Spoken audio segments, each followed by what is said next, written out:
Hello dear student, good evening सभी को, very good evening. तो जल्दी से बताइए, ऑडिबल है सभी को, क्लियरली साउंड?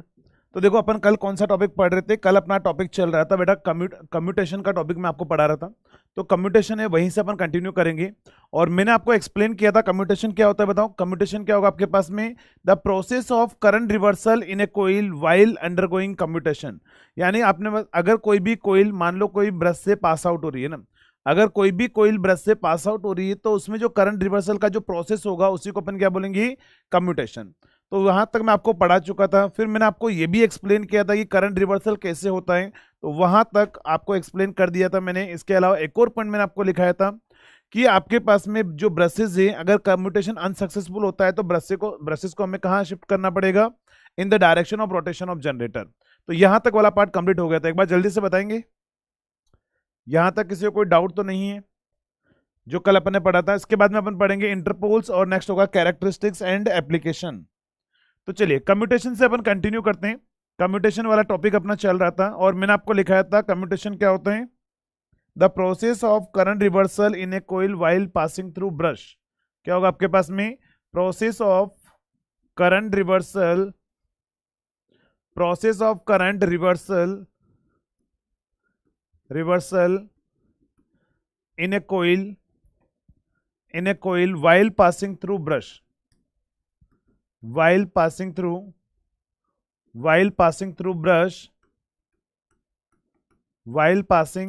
brush। समझना, जब कोई भी कोइल ब्रश से पास आउट होती है तो उसमें करंट रिवर्सल का जो प्रोसेस होता है ना, उसी को अपन क्या बोलते हैं? कम्यूटेशन अपन बोल के चलते हैं।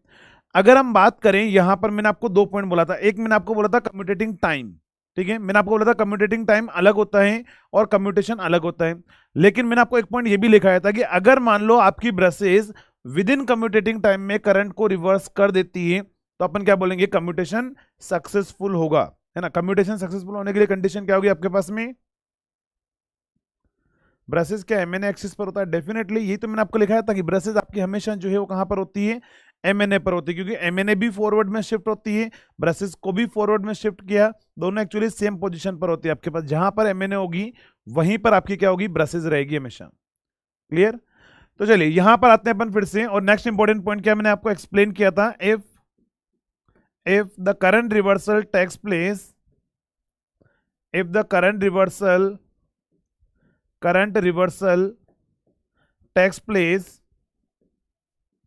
takes place within commutating time, within commutating time, within commutating time, within commutating time, then क्या होगा आपके पास में? कम्यूटेशन सक्सेसफुल होगा। तो then commutation become successful, then commutation becomes successful,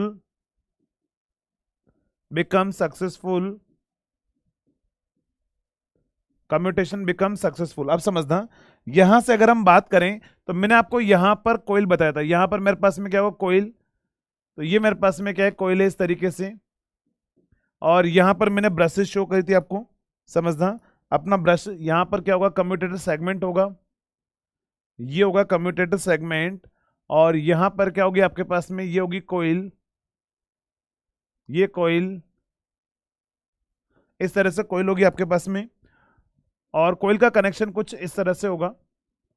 और मैंने आपको बोला था यहां पर क्या होंगे हमारे पास में? कम्यूटेटर सेगमेंट होगी। तो ये हमारे पास में एक सेगमेंट है, ये अनदर सेगमेंट है, ये एक और अनदर सेगमेंट है। और यहां पर मैंने आपको एक डायग्राम बनवाया था। मैंने बोला था मान लो अगर यहां पर आपके पास में क्या है? ये ब्रश है, ये ब्रश है। तो यहां से अगर आप देखोगे तो जब यहां से मान लो 20 एम्पेयर करंट आ रहा था, इधर से 20 एम्पेयर करंट आ रहा था, और ये जो कोयल है इस कोयल को अपन ऑब्जर्व कर रहे थे ना, तो स्टार्टिंग में ये 20 एम्पेयर करंट इधर फ्लो हो रहा था और 20 मिलाकर मैंने आपको क्या बोला था? 20 और 20 मिलाकर 40 बाहर आएगा। इस कोयल को मैंने ऑब्जर्व किया था, ये स्टार्टिंग पोजिशन थी।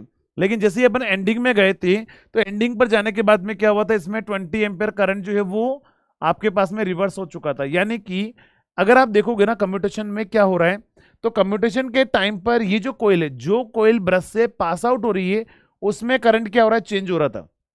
ध्यान रखना, कम्यूटेशन के टाइम पर जो कोयल ब्रश से पास आउट हो रही है ना, वहां पर करंट रिवर्सल हो रहा था, और अगर उसमें करंट रिवर्सल हो रहा है तो आप मतलब करंट चेंज हो रहा था, रिवर्सल आप ऐसे बोल सकते हो, या करंट चेंज हो रहा था ना। अगर इसमें करंट चेंज हो रहा है, लेकिन अगर आप देखोगे तो जो पास आउट हो चुकी है उसमें करंट चेंज नहीं हो रहा है, या फिर जो कोयल पास आउट होना बाकी है उसमें करंट चेंज नहीं हो रहा है, यानी यहां पर करंट जो है आपके पास में स्टेशनरी होगा, लेकिन इसमें करंट चेंज होगा। और आप सभी को बताएं, अगर किसी भी कोयल में चेंज इन करंट होगा तो जल्दी से बताओ क्या वहां पर ईएमएफ इंड्यूस होगा या नहीं होगा। अगर आपके पास में किसी भी कोयल में करंट चेंज हो रहा है तो बताओ उसके अंदर ईएमएफ या वोल्टेज आएगा या नहीं आएगा, यस और नो।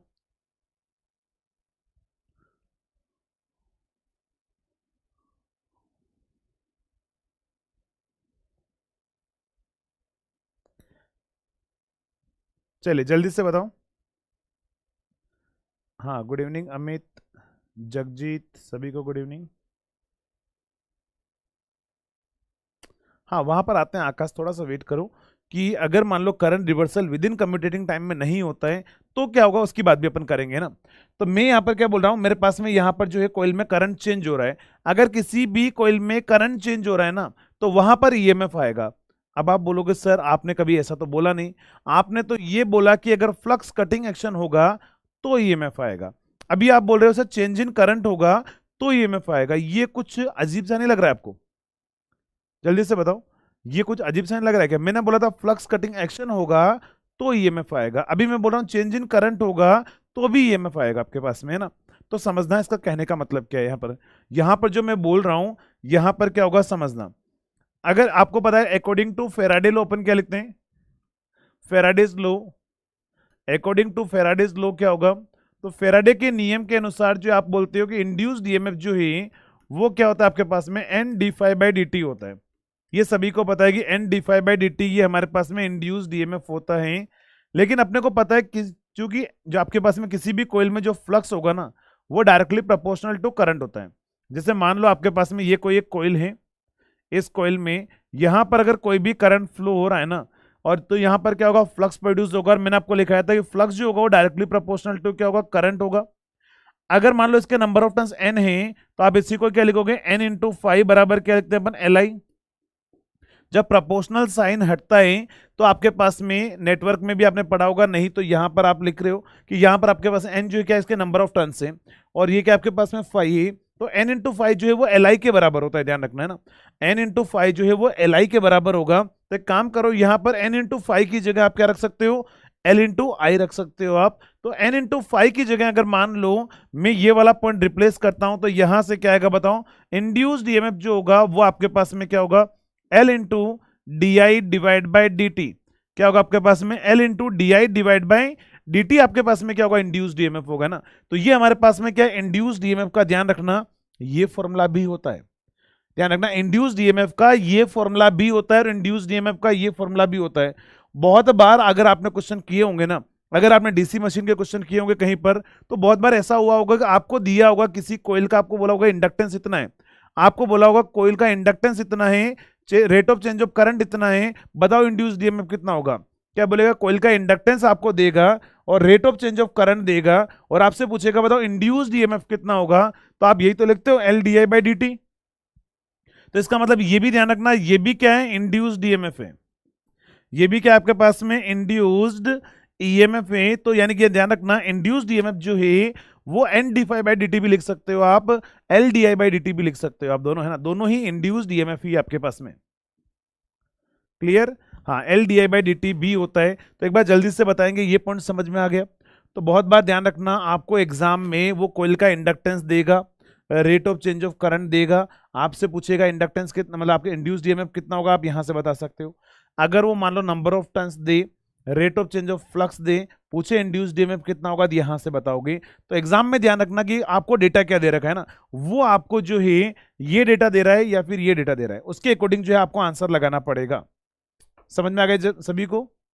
चलिए अब आप बोलोगे अच्छा सर हमें भी कुछ याद आ रहा है, हमने नेटवर्क पढ़ा है और नेटवर्क में सर ने हमें ऐसा कुछ लिखाया था, सर ने आपको पढ़ाया था कि बेटा ये है हमारा इंडक्टर और इंडक्टर को अपन क्या लिखते हैं, एल। यहां पर इंडक्टर में करंट मान लो आई फ्लो हो रहा है, आई एल। इंडक्टर का वोल्टेज कितना है, वी एल है। तो सर नेटवर्क में हमें सर ने लिखाया था VL जो होता है वो L इंटू DIL/dt होता है। अरे ये लिखा है ना नेटवर्क में आपने, नेटवर्क में आपने लिखा है किसी भी इंडक्टर में जो है जो वोल्टेज होता है इंडक्टर के अक्रॉस वोल्टेज वो L इंटू DI/dt होता है। अरे वो L इंटू DI/dt आया कहाँ से, वो यहीं से आया है, वो यहीं से आया ना। तो यहां से भी आप लिख सकते हो चाहो तो ध्यान रखना अपन जो सारी चीजें रिलेटेड होती है ना, कोई अलग अलग नहीं होता है। नेटवर्क आपके पास में या फिर मशीन यहाँ पर सारे फॉर्मूले रिलेटेड है, सेम है ना, अलग अलग फॉर्मूले नहीं है ना, कंफ्यूज नहीं होना इससे। चलिए तो यहाँ पर आपने नेटवर्क में ऐसा लिखा होगा। तो चलिए अपन बात करते हैं यहाँ पर इसके बाद में। तो मैंने क्या बोला, यहाँ पर अगर कोयल जो है इस कोयल में चेंज इन करंट हो रहा है, अगर उसमें चेंज इन करंट हो रहा है तो उस कोयल में ईएमएफ होगा। लेकिन ईएमएफ किसकी वजह से होगा बताओ, खुद के करंट की वजह से, यानी खुद का करंट जो चेंज हो रहा है उसकी वजह से आपके पास में ईएमएफ इंड्यूस होगा। तो इसी को अपन बोलते हैं self reactance voltage induced in a coil, है ना। आपको एग्जाम में क्या पूछेगा बताओ, reactance voltage induced in a coil undergoing commutation. ठीक है, जो कोयल कम्यूटेशन हो रहा है, जिस कोयल में करंट रिवर्सल हो रहा है, कम्यूटेशन होने का मतलब ध्यान रखना मैंने क्या बोला है, कम्यूटेशन होने का मतलब है करंट रिवर्स होना, यानी कि जिस कोयल में करंट रिवर्स हो रहा है ना उसका ही कम्यूटेशन हो रहा है। तो जिस कोयल का कम्यूटेशन हो रहा है ना वहां पर करंट चेंज आ रहा है, तो उसमें जो वोल्टेज आएगा उसको अपन बोलते हैं reactance voltage induced in a कोयल। तो अगर आपको कभी एग्जामिनर ये पूछ ले कि बताओ reactance voltage induced in a कोयल कितना है, तो आप यहां से बताओगे। तो समझना, आपको एग्जामिनर यहां पर पूछेगा रिएक्टेंस वोल्टेज, क्या पूछेगा आपके पास में, reactance voltage, reactance voltage induced, reactance voltage induced in a coil, in a coil undergoing commutation, in a coil undergoing commutation. तो जो कोयल कम्यूटेशन हो रहा है, जिस कोयल में कम्यूटेशन हो रहा है उसका रिएक्टेंस वोल्टेज कितना होगा, तो मैं उसको लिखूंगा VL होगा। थोड़ा सा नोटेशन चेंज कर रहा हूं, VL, और वो क्या होगा इस फॉर्मूले के अकॉर्डिंग क्या होगा बताओ, L। और बताओ चेंज इन करंट कितना है, यानी कि चेंज इन टाइम कितना है। तो ध्यान रखना ये टाइम कितना है, जितने टाइम में आपका करंट रिवर्स हो रहा है, और उस टाइम को अपन क्या बोलते हैं बताओ, कम्यूटेटिंग टाइम। तो यहां पर आपके पास में कम्यूटेटिंग टाइम, उसको मैं लिख रहा हूं TC। तो यहां पर ध्यान रखना TC जो है वो आपके पास में क्या है, कम्यूटेटिंग टाइम है। तो आप मुझे बता सकते हो कम्यूटेटिंग टाइम के अंदर जो है चेंज इन करंट कितना है। तो चेंज इन करंट कितना है, देखो पहले करंट इधर आ रहा था 20 एम्पियर, बाद में करंट उधर हो गया 20 एम्पियर। बताओ चेंज इन करंट कितना हुआ, 20 एम्पियर हुआ, 40 एम्पियर हुआ, या 60 एम्पियर हुआ, कितना हुआ चेंज इन करंट। प्रीतम से लेक्चर 7 में क्या डाउट पूछा है, आप पूछ सकते हो, एक बार यहीं पर पूछ लो क्या पूछा है आपने।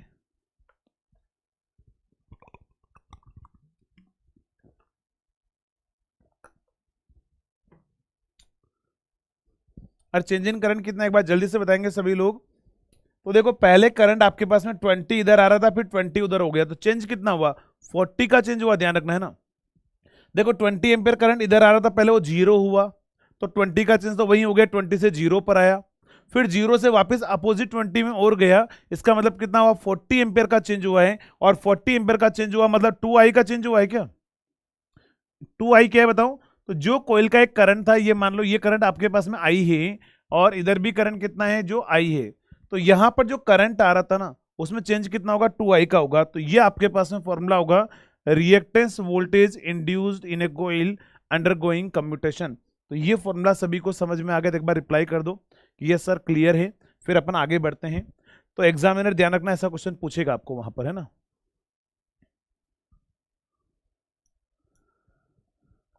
कोई बोल रहा है सर 0 का चेंज हुआ, बेटा 0 का चेंज नहीं हुआ है, चेंज हुआ है 40 का, है ना। क्योंकि यहाँ पर 20 एम्पियर करंट पहले 20 से 0 पर आया, तो चेंज कितना हुआ है, 20 से 0 का चेंज होता है 20, ठीक है।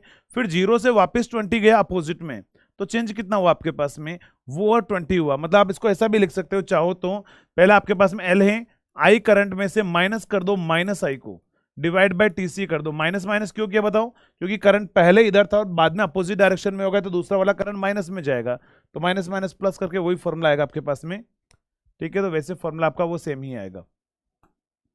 चलिए एक बार जल्दी से बता देंगे सभी लोग, ये क्लियर है कि अगर आपका कोयल में current reversal within commutating time में हो जाता है तो अपन क्या बोलेंगे, कम्यूटेशन सक्सेसफुल होगा, और उसी को बोला जाता है बेटा लीनियर कम्यूटेशन, उसी को अपन क्या बोलते हैं, लीनियर कम्यूटेशन। फिर से बता रहे हैं, देखो यहां से ये कॉइल है, मैं बोल रहा हूं कि यहां पर करंट मान लो आई आ रहा है, कुछ टाइम बाद करंट है वो अदर आई चला जाएगा। बताओ इस कॉइल में करंट चेंज कितना हुआ, तो आपको पता है डी आई का मतलब क्या लिखते हैं, चेंज, डिफरेंस। तो बताओ यहां पर करंट कितना है, आई, तो डी आई की जगह क्या लिखोगे, आई करंट तो इधर जा रहा है, माइनस करोगे आई को करोगे या माइनस आई को करोगे, क्योंकि बताओ माइनस आई क्यों कर रहे हैं, क्योंकि ये करंट अपोजिट में जा रहा है। तो चेंज इन करंट कितना हुआ, तो जैसे मान लो 20, यहां पर आई से करंट पहले जीरो पर जाएगा, आई से जीरो का चेंज पहले देखो आई हो गया, फिर जीरो से वापस आई का अपोजिट डायरेक्शन में देखो और चेंज और क्या हो गया, आई हो गया, नहीं दो बार आई का चेंज आ रहा है। जैसे मान लो आई से पहले करंट कहां पर गया, जीरो पर गया, फिर जीरो से करंट कहां पर आया, आई पर आया। तो बताओ आई से जीरो का चेंज कितना होगा, आई, फिर जीरो से आई का चेंज भी कितना होगा, आई, तो टोटल चेंज कितना हुआ आपके पास में, टू आई का चेंज हुआ है ना। टोटल चेंज कितना हुआ आपके पास में, टू आई का चेंज हुआ है ना। करंट जितना चेंज हो रहा है बस वो आपको बताना है। क्लियर पीयूष, शेखर, राहुल, जिन्होंने रिपीट करने के लिए बोला एक बार जल्दी से बताओ।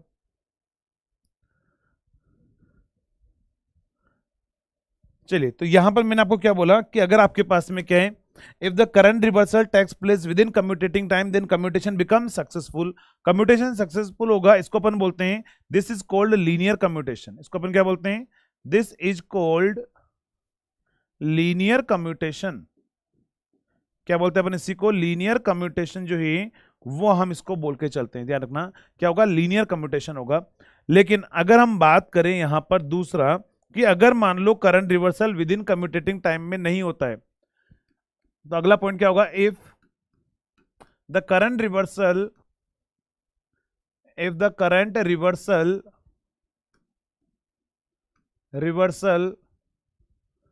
will not takes place, will not takes place within commutating time।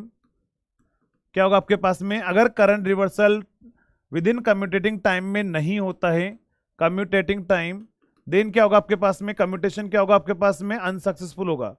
क्या होगा, then the commutation becomes, then the commutation becomes unsuccessful, unsuccessful. तो यहां पर आपके पास में क्या होगा, कम्यूटेशन जो है वो आपका अनसक्सेसफुल हो जाएगा। और कम्यूटेशन अगर अनसक्सेसफुल हुआ, किसी ने पूछा है कि किसी ने पूछा था कि अगर मान लो sir current reversal within commutating time में नहीं होता है, तो आप ही बताओगे मुझे, मैंने आपको एक्सप्लेन कर दिया था कल की क्लास में, बताओ क्या होगा। अगर आपका current reversal within commutating time में नहीं होता है तो क्या होगा, आप ही रिप्लाई कीजिए। कल मैंने डायग्राम के थ्रू एक्सप्लेन किया था आपको।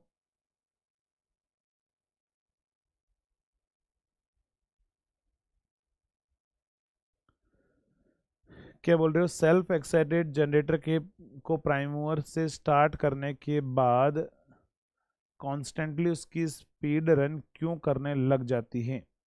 तो देखो ध्यान रखना, उसके अंदर आपको अलग से एक डीजल इंजन और लगाना पड़ेगा। वो डीजल इंजन जो होगा वो क्या करेगा, उसको रन करवाने का काम करेगा। आपको पता है कि जनरेटर जब आप घर पर कहीं पर भी आप जनरेटर लगाते हो ना, जनरेटर चलाते हो, उसमें डीजल विजल भरते हो ना। डीजल क्यों भरा बताओ आपने, आपको सिर्फ इलेक्ट्रिकली मैकेनिकली देना था, आप शाफ्ट घुमाए करते हैं ना, शाफ्ट आप घुमाते रहते, आपको इलेक्ट्रिसिटी मिलती रहती, कोई दिक्कत ही नहीं है। डीजल क्यों लगाया, कि एक बार वो स्टार्ट हो जाए, फिर वो जो डीजल इंजन है ना वो उसको रोटेट करवाता रहेगा। तो वो कांस्टेंट स्पीड पर इसलिए जाता है क्योंकि वहां पर अंदर एक डीजल इंजन और होता है, वो उसको रोटेट करवाने का काम करता है ना। हाँ, क्या होगा आपके पास में, स्पार्किंग होगा, एकदम सही आंसर है। कि अगर मान लो आपके पास में जो है कम्यूटेशन अगर आपके पास में अनसक्सेसफुल होता है तो स्पार्किंग होगा। और अगर स्पार्किंग होगा तो उसको अपन बोलेंगे डिलेड कम्यूटेशन। डिले मतलब क्या होगा, थोड़ा टाइम लग गया उसमें, स्पार्किंग हुई, तो उसको अपन बोलते हैं डिलेड कम्यूटेशन या नॉन लीनियर कम्यूटेशन। ध्यान रखना, यहां पर मैंने आपको क्या लिखा है, यहां पर मैंने आपको लिखा है कि अगर मान लो रिवर्सल हो जाता है then it is called linear commutation, या फिर आपके पास लीनियर कम्यूटेशन, आप इसी को क्या बोलोगी, लीनियर कम्यूटेशन आप इसको बोल के चलोगे। लेकिन अगर हम बात करें यहां पर क्या होगा, commutation becomes unsuccessful, this is called, this is called, this is called delayed commutation, delayed commutation, delayed commutation, या फिर इसी को अपन बोलते हैं non linear commutation. Non linear commutation, तो इसको अपन बोल के चलेंगे बेटा नॉन लीनियर कम्यूटेशन या फिर डिलेड कम्यूटेशन हम इसको बोलेंगे। क्लियर है? तो ये आपको समझ में आ गया होगा डिलेड कम्यूटेशन या नॉन लीनियर कम्यूटेशन क्या होता है।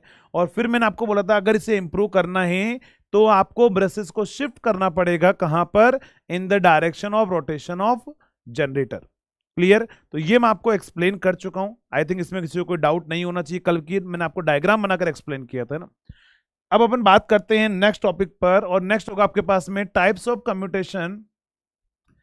Types of commutation, types of commutation, types of commutation, types of commutation. चलिए, कम्यूटेशन के टाइप कौन कौन से होते हैं? तो यहां पर आपके पास में दो टाइप के होंगे।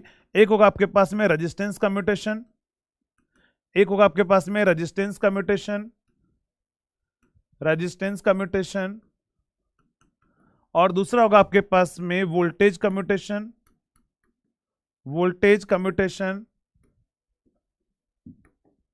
वोल्टेज कम्यूटेशन के अंदर दूसरा मेथड होगा, दो मेथड होंगे, कौन कौन से? यहां पर आएगा ब्रश शिफ्ट, ब्रश शिफ्ट, और नेक्स्ट होगा इंटरपोल, इंटरपोल, एंड थर्ड होगा आपके पास में कंपनसेटिंग वाइंडिंग, है ना।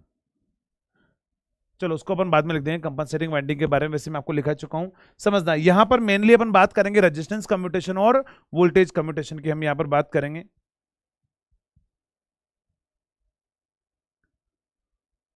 स्पार्किंग वाला पॉइंट फिर से समझाना है, चलिए।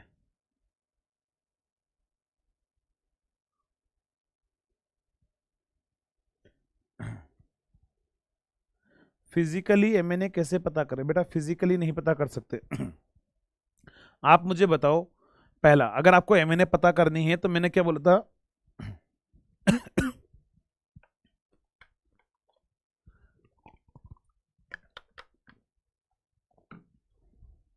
समझना, मैंने आपको बोला था कि आपके पास में एमएनए कहां पर होती है? जो नेट फ्लक्स लाइन होती है उसके परपेंडिकुलर होती है। यही आपके पास में एमएनए कहां पर होती है? नेट फ्लक्स लाइन के परपेंडिकुलर होती है। बस आप मुझे इतना बता दो, आप कभी किसी मैग्नेट के पास में अगर आप बैठे हो, क्या आपको फ्लक्स लाइन दिखाई देती है? पहले तो आप मुझे बताएंगे, क्या आपको फ्लक्स लाइन दिखाई देती है क्या? अगर कोई दिखेगा तो मैं फिजिकली उसको कर सकता हूँ। फिजिकली मतलब है, जैसे मान लो कि आपके पास में, अगर आप मेरे पास में हो तो मैं आपको थप्पड़ मार सकता हूँ, अगर आप मेरे से दूर हो तो मैं आपको थप्पड़ कैसे मार सकता हूँ? आप अगर मान लो कि वो बन चुके हो ना, वो मूवी नहीं आएगी अदृश्य बन जाते हैं आदमी, तो अगर मान लो आप मुझे दिखाई नहीं दे रहे हो, मुझे बोलोगे थप्पड़ मारो, कैसे मार सकता हूँ? मार ही नहीं सकता हूँ ना। मैंने आपको बोला था कि एमएनए हमेशा मेन फ्लक्स लाइन के परपेंडिकुलर होगी। अब परपेंडिकुलर होगी, जब तक आपको फ्लक्स लाइन ही नहीं दिखेगी तो आप कैसे बोल सकते हो कहां पर फिजिकली एग्जिस्टेंस है उसकी? नहीं बता सकते ना। तो फिजिकली अपन नहीं बता सकते कभी भी कि भैया एमएनए किधर होगी। अब बस अपने को ये पता है कि जहां पर वो आपके पास में फ्लक्स जा रहा होगा उसके परपेंडिकुलर होगी। अगर मान लो आर्मेचर रिएक्शन की वजह से फ्लक्स शिफ्ट हुआ है तो वहां पर होगी जितने डिग्री से शिफ्ट हुआ है, लेकिन होगी जरूर, है ना। तो मैग्नेटिक न्यूट्रल एक्सिस है, तो वहां पर आपके पास में कभी भी आपको दिखाई नहीं देगी, है ना, एमएनए दिखेगी नहीं। बस ये मान के चलो ब्रश शिफ्ट हुई है, जितने से ब्रश शिफ्ट हुई है वहां एमएनए। आप ऐसा बोल सकते हो सिर्फ ओनली ब्रश शिफ्ट हुई है वहां एमएनए, लेकिन ये जितनी भी बात मैं कर रहा हूँ ना, ब्रश शिफ्ट होगी, ये होगा, वो होगा, आजकल कुछ नहीं होता है ना। ये सब पुराने टाइम की बातें हैं, जब अपने अपने को पता भी नहीं था, अपने इंजीनियरिंग मान लो देखी नहीं होगी कभी। उससे पहले की बातें हैं कि जब से इंटरपोल का इन्वेंशन हुआ है, इंटरपोल के इन्वेंशन के बाद में आपकी ब्रशेस शिफ्ट नहीं होती है। यानी अगर ब्रशेस शिफ्ट नहीं, मतलब क्या होगा? एमएनए भी शिफ्ट नहीं होनी होगी आपके पास में ना, एमएनए भी शिफ्ट नहीं होगी और ब्रशेस भी शिफ्ट नहीं होगी आपके पास में ना। हाँ, एक्सपेरिमेंट करके फिर वो सब कुछ देखकर वो तो आप कर सकते हो, जिनको मैग्नेटिक रेस देखने के लिए आप जो इक्विपमेंट लगाओगे वो दिखेगा। इतना टाइम किसके पास है? तब तो एग्जाम आ जाएगा यार। क्लियर? जनरेटर में एमएनए चेंज होती रहती है या फिर फिक्स्ड रहती है? अगर आपको एग्जाम में पूछे कि कम्यूटेशन को इम्प्रूव करने के लिए एमएनए कहाँ पर शिफ्ट होती है, तो आपको आंसर बोलना है कि जनरेटर के रोटेशन की सेम डायरेक्शन में शिफ्ट होती है। ठीक है, सेम डायरेक्शन में शिफ्ट होती है। लेकिन अब आप बोलोगे सर अभी तो आप बोल रहे हो कि होती नहीं है। अभी नहीं होती है, लेकिन वो पूछेगा, वो पुराने टाइम का पूछेगा कि भैया अगर ऐसा होता है तो बताओ कहाँ शिफ्ट होगी एमएनए, तो वो शिफ्ट होगी, फिर अपन बोलेंगे कहाँ पर शिफ्ट होगी, जनरेटर के रोटेशन की डायरेक्शन में। तो वो तो अपने को बोलना पड़ेगा क्वेश्चन के अकॉर्डिंग। तो कंपटीशन एग्जाम है ना, कंपटीशन एग्जाम में जो है अपने को एग्जाम के अकॉर्डिंग या एग्जाम के ओरिएंट जैसा क्वेश्चन पूछेगा उसके अकॉर्डिंग हमें आंसर देना पड़ेगा। क्लियर? हाँ, पीएचडी करनी पड़ेगी, और जो पीएचडी करता है उसको हम हमारी लैंग्वेज में बोलते हैं पागल हो रहा है, तो उसके लिए आपको पागल होना पड़ेगा। अगर इतना सब आप कर सकते हो तो डेफिनेटली आप जो है इसके आगे की जो स्टडी है उसके लिए आपको एमटेक करना है, फिर एमटेक से के बाद में पीएचडी करना है। पीएचडी में आपको सब दिखेगा। एकदम सही बात बोलिए।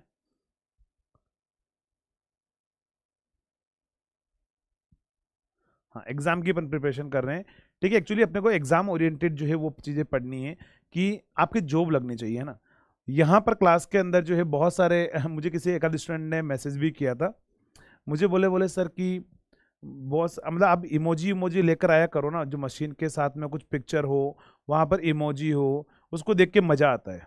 मैंने उसको बोला, मैंने कहा भाई तू मज़ा लेने आ रहा है या पढ़ने आ रहा है? इमोजी से मजा लेके क्या कर लेगा तू? मान लो मैं यहाँ पर कोई एक मशीन का फनी सा फोटो ले आऊंगा, एक आदमी खड़ा होते हुए देखता रहेगा, उसको देखकर आप मुझे बताओ क्या सीख जाओगे वहां से? मजा आ जाएगा, ठीक है, हंस लोगे 2 मिनट, एग्जाम में तो कोई मतलब ही नहीं होगा ना, वो आपका टाइम वेस्टिंग होगा ना। तो मैं चाहता हूँ कि जितना टाइम मैं यहाँ पर खड़ा हूँ ना, उतना टाइम आपको कॉन्सेप्ट आपको सीखने को मिले कुछ ना कुछ, या अच्छी बात आपको सीखने को मिले ना। बाकी हंसने के लिए तो आपको पता है मोबाइल आपके पास में है ही, ये यूट्यूब पे डालो कि आपके पास में जो है हंसी खुशी के वीडियो, हंसने वाले वीडियो, कपिल शर्मा शो देख लो, थोड़ी देर हंस लोगे। वैसे यार बहुत सारे तरीके हैं ना हंसने के, बस 2 घंटे सीरियस अपन रह सकते हैं, पूरे 24 आवर्स में से 2 ढाई घंटे 4 घंटे जो भी क्लासेस चल रही है उसमें भी अगर अपन अपने लिए सीरियस नहीं रह सकते हैं तो फिर क्या मतलब है ना, ऐसा भी कोई मतलब नहीं होता है। हाँ, बस आपको सिलेक्शन एक ही बार में चाहिए, तो बस आपके सिलेक्शन के लिए ना बस पढ़ना है, मेहनत करनी है। और मैं आपको बताता हूँ कि जब मैं खुद पढ़ाई करता था ना, तो मैं सच बता रहा हूँ, लिटरली मैंने ना कभी दूसरों के पटाखों से है ना अपनी दिवाली कभी नहीं मनाई मैंने। दूसरों के पटाखों से कभी भी मैंने अपनी दिवाली नहीं मनाई थी, ध्यान रखना। यानी कि अगर आप कभी भी है ना दूसरों के, जो आपको पता है दीपावली के टाइम पर अपन क्या करते हैं, दोस्त का पटाखा लिया, फोड़ दिया, खुश हो गए, अरे वाह यार। बेटा नहीं, अगर मान लो उस टाइम पर मैं गरीब था ना, तो मैं मान के चल रहा था कि हाँ भाई मैं गरीब हूं, मैं दूसरों के पटाखे से दिवाली नहीं मना सकता। नहीं, मैंने कभी भी, ये बोल रहा हूं मैं, कभी भी लिटरली बोल रहा हूं, कभी भी कॉलेज लाइफ के अंदर किसी दोस्त के पैसे से मूवी कभी नहीं देखी मैंने, कभी भी दोस्त के पैसे से मूवी नहीं देखी मैंने। और अपन लोग मैक्सिमम टाइम क्या करते हैं कि दीपावली को सेलिब्रेट करने के लिए हम क्या करते हैं, मेहनत करते हैं। दीपावली को सेलिब्रेट करने के लिए क्या मेहनत करते हैं, हम एक एक रुपया इकट्ठा करते हैं। या मान लो आपका जो मूवी का देखने का, आपको पता है कि 15 दिन बाद अच्छी मूवी आने वाली है, फिर आप क्या करोगे, 15 दिन बाद जो मूवी आने वाली है ना, उस मूवी को देखने के लिए आप मेहनत करोगे, एक एक रुपया इकट्ठा करोगे, फिर आप मूवी देखने जाओगे। बेटा मूवी को देखने के लिए या दीपावली को जो पटाखे फोड़ने के लिए मेहनत जितनी कर रहे हो ना, उससे क्या होगा, एक बार आप सेलिब्रेट कर लोगे। बेटा मेहनत यहां पर करो, है ना, मेहनत यहां पर करो पढ़ने के लिए। जितनी मेहनत आप वो पैसा 2-2 रुपए 5-5 रुपए 20-20 रुपए बचाकर आप मूवी के लिए पैसा इकट्ठा कर रहे हो ना, उससे बेटर ये कि आप मेहनत उतनी यहां पर लगाओ पढ़ाई के अंदर। जब आपकी यहाँ पर नौकरी लग जाएगी ना, उसके बाद में कितनी दीपावली सेलिब्रेट करना, मैं बोल रहा हूँ स्पॉन्सर करना आप आराम से अपने गांव अपने एरिया के अंदर, बोलना कि इस बार की दीपावली मेरी तरफ से भैया आइए यहाँ पर मिठाई विठाई खाइए। वो काम करना चाहिए ना, मेहनत यहाँ लगानी है। लेकिन अपन मेहनत कहाँ लगाते हैं, फालतू कामों में लगाते हैं, वहां नहीं लगाना है अपने को, है ना। तो चलिए अपन यहाँ पर आते हैं ना।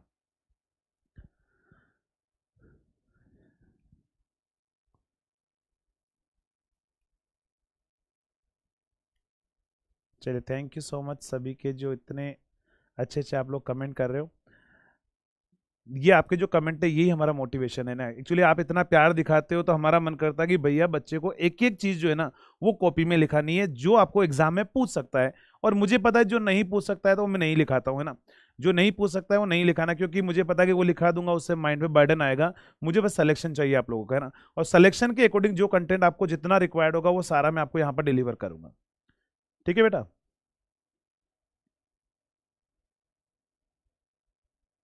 अच्छा, एक अच्छा स्टूडेंट बनना है, चलिए बहुत सही। चलिए, तो आपका भी यही रहना चाहिए, कभी भी ध्यान रखना कि किसी के दूसरों के दम पर नहीं उछलना है। अपन क्या करते हैं, मैक्सिमम टाइम दूसरों के दम पर उछलते हैं कि यार मेरा ये है, मेरे जान पहचान वाला वो है, मेरा भाई वो है, या फिर मेरे मामा वो है। बेटा दूसरों के दम पर नहीं उछलना है, खुद इतने काबिल बनो ना कि दूसरों के लिए आप मोटिवेशन बन जाओ कि यार ये आदमी देखो ऐसा बनना है मुझे। अभी आप क्या कर रहे हो, दूसरों के दम पर उछल रहे हो, नहीं उछलना है। थोड़े दिन सेलिब्रेट नहीं करेंगे, थोड़े दिन कुछ नहीं करेंगे, थोड़े दिन मूवी नहीं देखेंगे, जिंदगी खत्म नहीं हो जाएगी। लेकिन एक बार सिलेक्शन हो गया ना, फिर जिंदगी भर मजे ही कर रहे हैं आपके पास में ना, तो वो रहना चाहिए। चलिए अपन आते हैं यहाँ पर फिर से। अरे भैया रोना नहीं है, ऐसे मत करो यार, लोग बोल रहे हैं सर आंसू आ जाते हैं। भैया आंसू नहीं आते हैं ना। मैंने आपको इसके लिए बोला भी होगा यार, मैंने आपको शायद बोली होगी, याद मुझे नहीं है। जब आंसू आए तो खुद पूछ लेना, लोग पूछने आएंगे तो सौदा करेंगे। और जब खुशी मिले तो बेटा खूब हंस लेना, क्योंकि जिंदगी है बेटा पलटवार जरूर करेगी। ठीक है, तो दूसरों के भरोसे नहीं रखना है ना। आंसू आए तो भैया दूसरों के भरोसे बैठेंगे, वो आके पूछेगा नहीं, खुद को पूछना है, मेहनत करनी है। चलिए यहां पर आते हैं फिर से और स्टार्ट करते हैं अपन रेजिस्टेंस कम्यूटेशन। और जो आपने बोला है वो एक्सप्लेन करना है, वो मैं यहीं पर एक्सप्लेन कर रहा हूं कि क्यों ब्रशेस को हमने शिफ्ट किया था।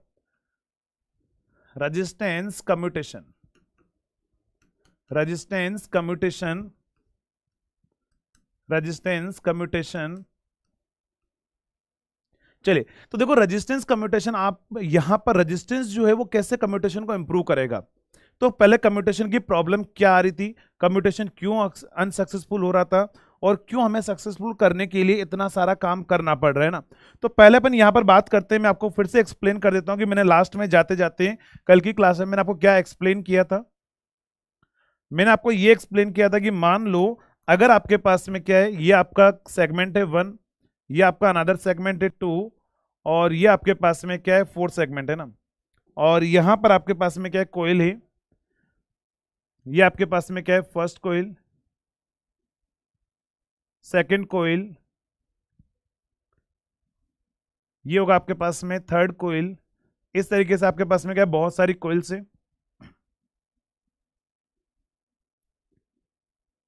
चलिए तो यहां पर अगर हम आते हैं, ये हमारे पास में क्या कोयल है। मैंने आपको एक चीज बोली थी, मैंने आपको 2 डायग्राम बनवाए थे यहां पर। ये आपका क्या है, सेकंड डायग्राम है, ये आपका सेकंड डायग्राम है।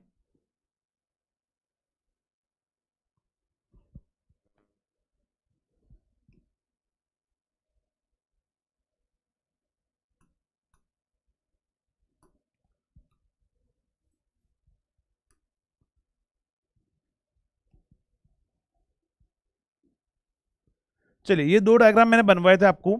मैंने आपको बोला था इनिशियली मान लो ये ब्रश सेगमेंट 1 2 3 एंड 4 है। आपकी इनिशियली ब्रशेस कहां पर थी बताओ, सेगमेंट 3 पर थी। और मैंने आपको बोला था यहां से मान लो 20 एम्पियर करंट आ रहा है, इधर से आपके पास में 20 एम्पियर करंट आ रहा है। यहां पर एक और कोयल होगी तो उससे करंट 20 एम्पियर इधर आएगा, क्योंकि जब कोई भी कोयल ब्रश से पास आउट हो जाती है तो उसमें करंट रिवर्सल हो जाता है। तो मैंने बोला 20 एम्पियर यहां पर आएगा, 20 एम्पियर इधर से आएगा। मैंने बोला बाहर आपको मिलेगा 40 एम्पियर है ना। ये जो 40 एम्पियर है बेटा वो आपको बाहर मिलेगा ना। अगर हम बात करें आगे तो यहां पर एक और डायग्राम के थ्रू मैं आपको बताता हूं, जब अपन फाइनल स्टेज पर गए थे तो ये आपका 20 एम्पियर था, और ये सेगमेंट 1 2 3 एंड 4। और मैंने आपको बोला था कि आपकी जो ब्रश है वो कहां पर आ जाएगी, वो आएगी बेटा सेगमेंट पर, वो आएगी आपके पास में सेगमेंट पर। और यहां से 20 एम्पियर करंट आएगा, यहां से 20 एम्पियर करंट आएगा, और यहां से 20 एम्पियर रिवर्स हो जाएगा।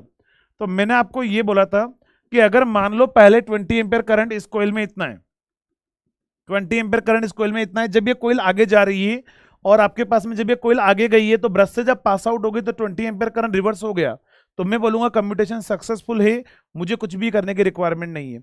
बट मैंने क्या बोला था, अगर मान लो आपके पास में ऐसा होता है कि यहां पर करंट रिवर्सल प्रॉपरली नहीं हो पाता है, या ओनली 15 एम्पियर करंट ही रिवर्स हो पाता है, अगर ऐसा होता है तो यहां से 20 में से 15 इधर गया तो बताओ यहां कितना जाएगा, 5 एम्पियर करंट। और ये 5 एम्पियर करंट अगर यहां जाएगा तो मतलब सेगमेंट 3 पर तो ब्रश है ही नहीं। अब ऐसा नहीं होगा कि ये 5 एम्पियर करंट यहां से होकर आ जाएगा, यहां से भी नहीं आ सकता। क्यों? क्योंकि बीच में मैंने आपको बोला था हम माइका इंसुलेशन लगाते हैं, माइका यहां पर इंसुलेशन होगा तो ये 5 एम्पियर करंट यहां पर नहीं आएगा ना। तो इंसुलेशन होने की वजह से ये करंट इधर नहीं आएगा, तो फिर आप बोलोगे सिर्फ करंट जाएगा कहां पर। अब देखो करंट कहीं रुकेगा नहीं, कहीं बैठेगा नहीं कि थोड़ी देर में यहीं बैठ जाता हूं, वो करंट यहां पर आएगा। अगर उसको पाथ नहीं मिला तो वो जंप करके कहाँ जाएगा, ब्रश पर जाएगा। और जब करंट जंप करता है तो क्या होता है, स्पार्किंग होता है। तो यहां पर क्या होगा आपके पास में, स्पार्किंग होगा। क्या होगा आपके पास में, यहां पर स्पार्किंग होगा। यानी कि अगर आपकी ब्रशेज में, आपकी कोयल में है ना, अगर आपकी कोयल में कम्यूटेशन टाइम के अंदर या कम्यूटेटिंग टाइम के अंदर करंट रिवर्स नहीं हो पाता है तो स्पार्किंग होगा, और स्पार्किंग होगा तो कम्यूटेशन अनसक्सेसफुल हो जाएगा। तो मैंने क्या बोला, कम्यूटेशन को इंप्रूव करने के लिए जो मेथड है या वो टाइप्स ऑफ कम्यूटेशन जो मैंने आपको लिखा है ना, वही आपके पास में इंप्रूव करने की मेथड से आपके पास में ना, कौन कौन सा, पहला आपके पास में जो मेथड होगा वो होगा आपके पास में रेजिस्टेंस कम्यूटेशन, या आप इसको भी ऐसा भी बोल सकते हो मेथड्स टू इंप्रूव कम्यूटेशन, है ना। यहां पर ये भी लिख सकते हो methods to improve commutation, improve commutation, methods to improve commutation. अगर मान लो कम्यूटेशन को इंप्रूव करना है, दो तो होगा, तीसरा मेथड यहां पर एक और होगा, ध्यान रखना, कंपनसेटिंग वाइंडिंग। तीन मेथड होते हैं, कंपनसेटिंग वाइंडिंग से भी हम क्या कर सकते हैं, इंप्रूव कर सकते हैं। अब देखो रेजिस्टेंस कम्यूटेशन का मतलब क्या है समझना। अगर मान लो आपके पास में इस ब्रश पर क्या हो रहा है, स्पार्किंग हो रही है ना, अगर इस ब्रश पर आपके पास में स्पार्किंग हो रही है तो हम क्या काम करेंगे बताओ, यहां पर अपन क्या काम करेंगे, ये जो ब्रशेज है, ये आपके पास में ब्रशेज, ध्यान रखना मैंने आपको बोला था किस किस की बनाते हैं, चलिए आप ही बताओगे ब्रशेज कौन कौन से मटेरियल की हम बनाते हैं, मैंने आपको थ्योरी के अंदर लिखाया था, जल्दी से बताओ एक बार।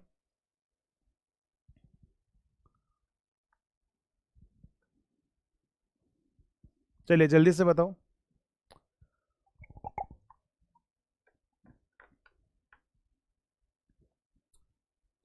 सिलेक्शन के बाद डेफिनेटली बेटा हम आपको बुलाएंगे, आपका जैसे सिलेक्शन होगा हम भी आपको बुलाएंगे।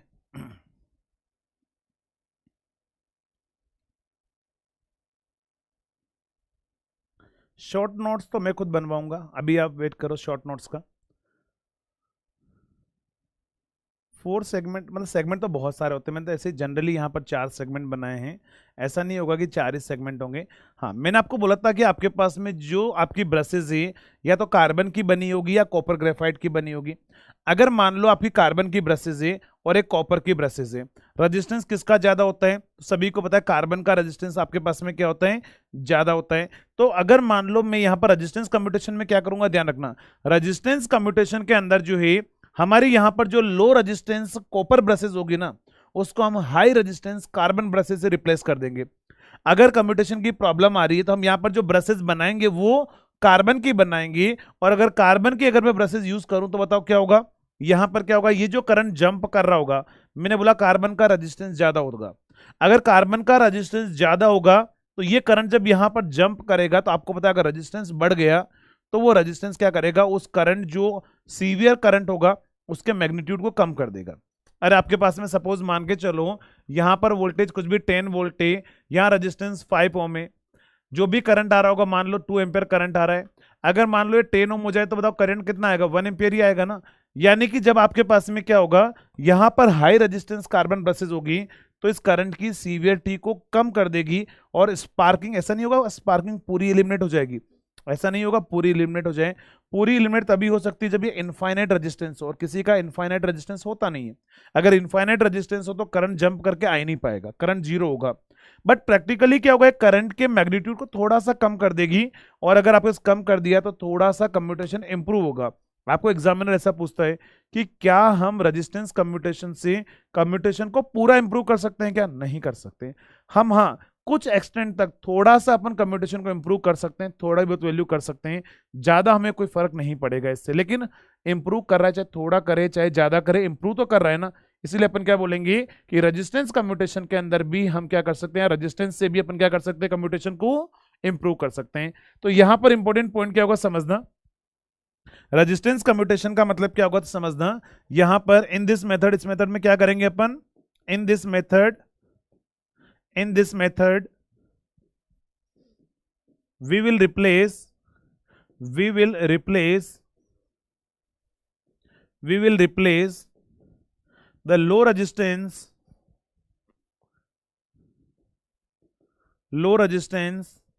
copper brushes, low resistance copper brushes with high resistance carbon brushes, high resistance carbon brushes, high resistance carbon brushes, carbon brushes which improve commutation. क्या होगा आपके पास में? Which improve commutation. तो ये कम्यूटेशन को क्या करेगी आपके पास में? इंप्रूव करेगी। ध्यान रखना है ना, अगर आप लो रेजिस्टेंस कॉपर ब्रशेस को हाई रेजिस्टेंस कार्बन ब्रशेस से रिप्लेस करते हो तो थोड़ा बहुत आपके पास में कम्यूटेशन को इंप्रूव करेगी, बट ज्यादा नहीं करेगी आपके पास में। चलिए, तो यहां पर आपको समझ में आ गया होगा। अगर अगले पॉइंट पर बात करें तो मैंने क्या बोला, दूसरा होगा आपके पास में वोल्टेज कम्यूटेशन। वोल्टेज कम्यूटेशन, और वोल्टेज कम्यूटेशन के दो पार्ट होंगे, ब्रश शिफ्ट। तो यहां पर हम बात करते हैं, नेक्स्ट होगा आपके पास में वोल्टेज कम्यूटेशन। नेक्स्ट होगा आपके पास में वोल्टेज कम्यूटेशन, वोल्टेज कम्यूटेशन। और वोल्टेज कम्यूटेशन के अंदर हमारे पास में दो मेथड होंगे। कौन कौन से होंगे? पहला मेथड होगा आपके पास में ब्रश शिफ्ट, और ये मैं आपको ऑलरेडी पढ़ा चुका हूं कि ब्रश शिफ्ट होने से कैसे कम्यूटेशन इंप्रूव होता है। तो ये मैं आपको बता चुका हूं। क्या करते हैं बताओ? इसके अंदर हम क्या करते हैं, ब्रश को हम शिफ्ट करते हैं कम्यूटेशन को इंप्रूव करने के लिए, लेकिन कहां पर? जनरेटर के रोटेशन की डायरेक्शन में। लेकिन after invention of interpole, interpole का इन्वेंशन होने के बाद हम इस मेथड को यूज नहीं करते हैं। तो यहां पर अपन एक शॉर्ट पॉइंट लिख देते हैं, बाकी मैंने आपको पूरा एक्सप्लेन किया है इसको। तो यहां पर लिखना है इसके अंदर, in case of generator, in case of generator, in case of generator, to improve commutation, to improve commutation, improve commutation, brushes are shifted, brushes are shifted, brushes are shifted in the direction of, in the direction of, in the direction of rotation, in the direction of rotation of generator, of generator, in the direction of rotation of generator, है ना। तो आपके पास में क्या होगा, वो brushes shift करके कम्यूटेशन को इंप्रूव कर देगा। तो ये मैं पढ़ा चुका हूं, लेकिन यहां पर एक पॉइंट और लिख देते हैं, after invention of interpole, after invention, invention of interpole, interpole, we will not prefer this method, we will not prefer this method, prefer this method। Hindi medium वाले के लिए मैं बोल देता हूं बेटा, यहां पर क्या लिखोगे, जनरेटर के केस में कम्यूटेशन को इंप्रूव करने के लिए ब्रशेस जो है वो जनरेटर के रोटेशन की दिशा में शिफ्ट होती है। और यहां पर मैंने क्या बोला, इंटरपोल की इन्वेंशन क्या बोलते हैं, खोज, है ना। इंटरपोल की खोज होने के बाद में अपन क्या करते हैं, इस मेथड को हम यूज नहीं करते हैं ना। तो आप हिंदी में ऐसे लिख देना, सेम एज इट इज। चलिए, अब हम बात करते हैं थर्ड, जो नेक्स्ट पॉइंट होगा वो होगा आपके पास में इंटरपोल, और वेरी वेरी इंपॉर्टेंट टॉपिक है इंटरपोल। यहां से बहुत सारे क्वेश्चन आपको पूछे जाते हैं इंटरपोल से। अब देखो, इंटरपोल जो है, ध्यान रखना, इंपॉर्टेंट टॉपिक है, सभी को पढ़ना है इसको अच्छे से। और एक और चीज ध्यान रखनी है कि मुझे पता लगा कि आप लोग टेस्ट वेस्ट नहीं दे रहे हो, बहुत कम स्टूडेंट जो है वो टेस्ट दे रहे हैं। बेटा टेस्ट दो, और इस बार संडे को जो टेस्ट होने वाला है मैं आपको फिर से बताता हूँ, ओनली डीसी मशीन आ रहा है उसके अंदर, ओनली डीसी मशीन है। डीसी मशीन में भी पूरा जनरेटर है ना। डीसी मशीन में भी ओनली कौन सा, सिर्फ जनरेटर, जहां तक अपन पढ़ लेंगे वहां तक आ रहा है ओनली। अगर आपको जनरेटर अच्छे से समझ में आ गया है तो आप क्या कर सकते हो, टेस्ट दे सकते हो। और टेस्ट देके देखना यार, आप नहीं भी रिवाइज करोगे तो भी क्वेश्चन आपसे बन जाएंगे। तो ध्यान रखना है, सभी को टेस्ट देना है संडे को, संडे या सैटरडे जो भी आपका शेड्यूलिंग रहता है उसके अकॉर्डिंग आपको टेस्ट देना है, ध्यान रखना है ना। सेगमेंट क्या किसी गम से चिपके हुए रहते हैं? नहीं बेटा, अपन इंसुलेशन लगाते हैं, माइका इंसुलेशन लगाते हैं, फिर अपन आई थिंक उसको मैकेनिकली फोर्स्ड लगाकर जो है कुछ स्क्रू के थ्रू या कुछ भी यूज करते होंगे। अब तो मशीन अपने को जो है वो खोल के देखनी पड़ेगी। गम से तो नहीं चिपकेगा बेटा, मशीन है इतनी स्पीड से घूम रही होगी, अगर आप फेविकोल से या किसी चिपकाओगे ना तो वो तो ओपन हो जाएगा आपके पास में। तो ऐसा नहीं पॉसिबल होगा, क्योंकि कम्यूटेटर एक रोटेटिंग डिवाइस है आपके पास में ना।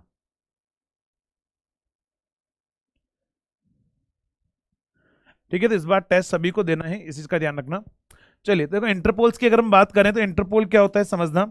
इंटरपोल जो है आपके पास में, ये आपके पास में क्या है, ये आपके पास में नॉर्थ पोल है, और ये आपके पास में साउथ पोल है, और यहां पर क्या होगा, ये होगा आपका armature, armature.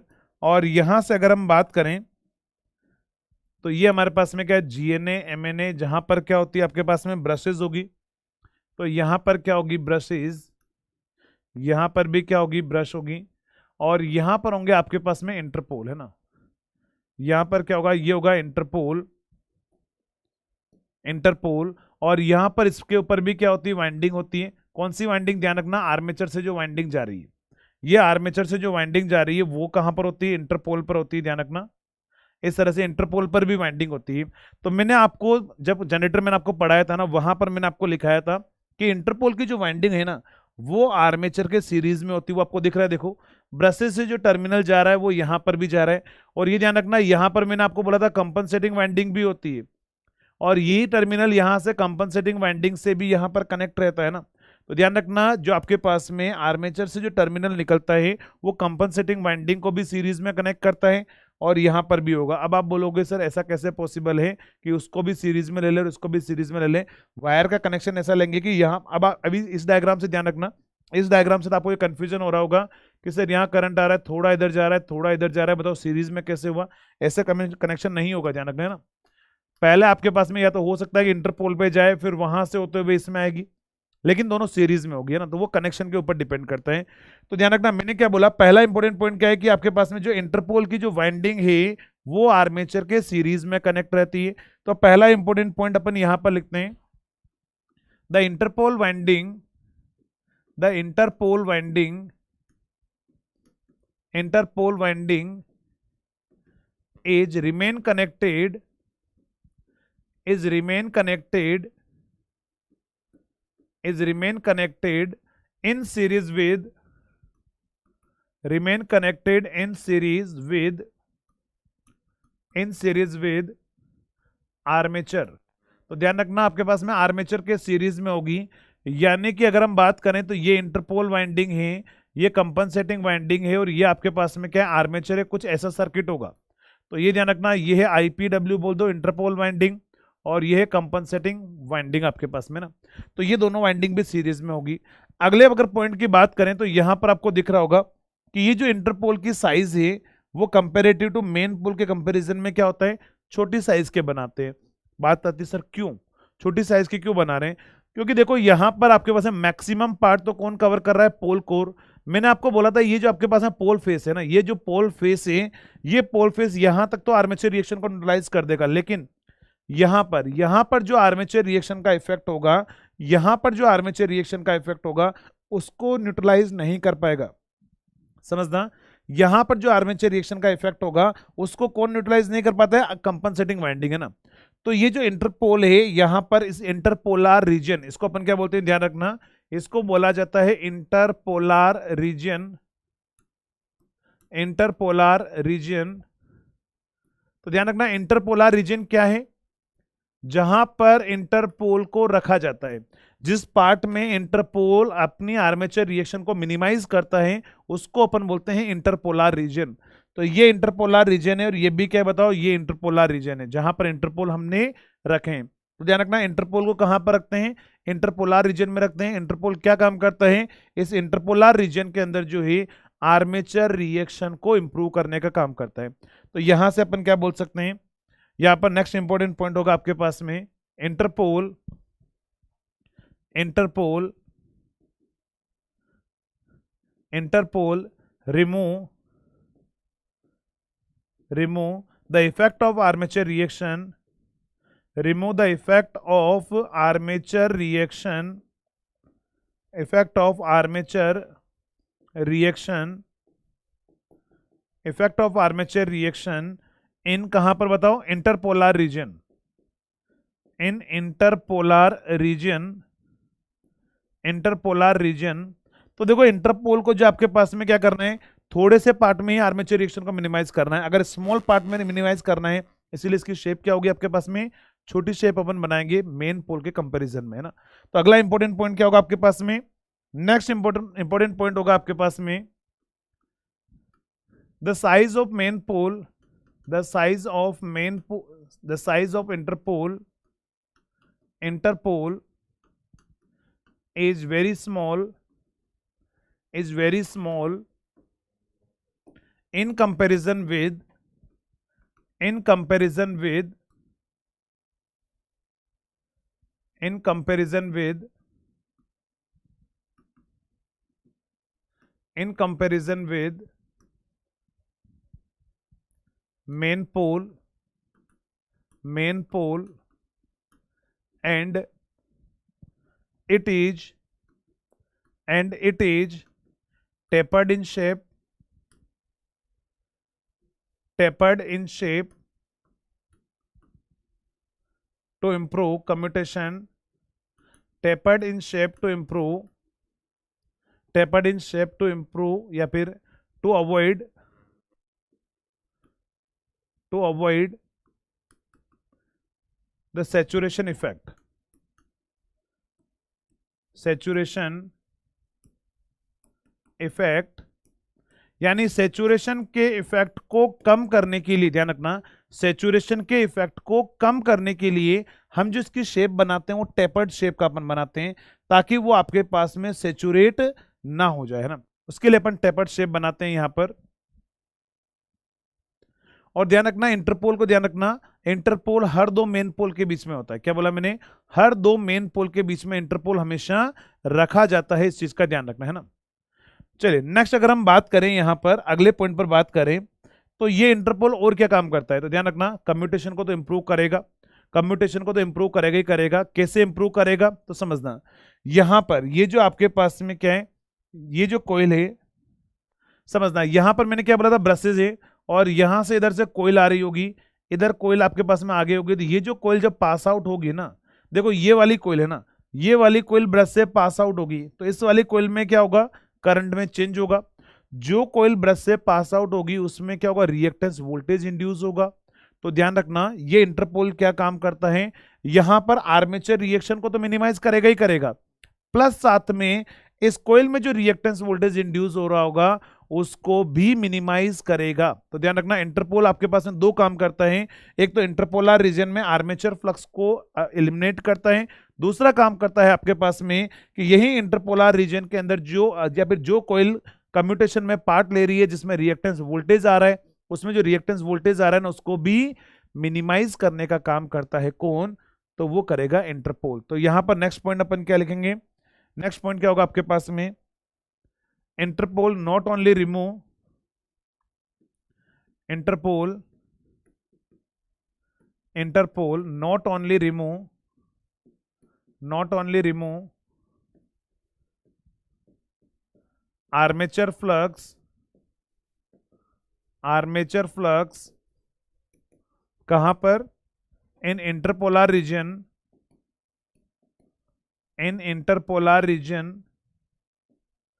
interpolar region, but also क्या करेगा वो आपके पास में, minimise, but also minimize the reactance voltage, the reactance voltage, reactance voltage induced, reactance voltage induced in a coil undergoing commutation, in a coil undergoing commutation, undergoing commutation। तो ध्यान रखना आपके पास में इंटरपोल के दो काम हो गए, इंटरपोलर रीजन में आपके पास में जो है वो काम भी करना है, प्लस आपके पास में रिएक्टेंस वोल्टेज को भी मिनिमाइज करना है, और भी काम करता है, समझना और क्या काम करता है इंटरपोल यहां पर। तो इंटरपोल यहां पर आपके पास में मैंने आपको बोला था ये कौन सी पोल टिप होती है, जल्दी से बताओ, ये लीडिंग पोल टिप होती है, ट्रेलिंग पोल टिप, रोटेशन आपके पास में इधर है, चलिए जल्दी से बताएंगे ये वाली कौन सी पोल टिप है आपके पास में, लीडिंग पोल टिप या फिर ट्रेलिंग पोल टिप।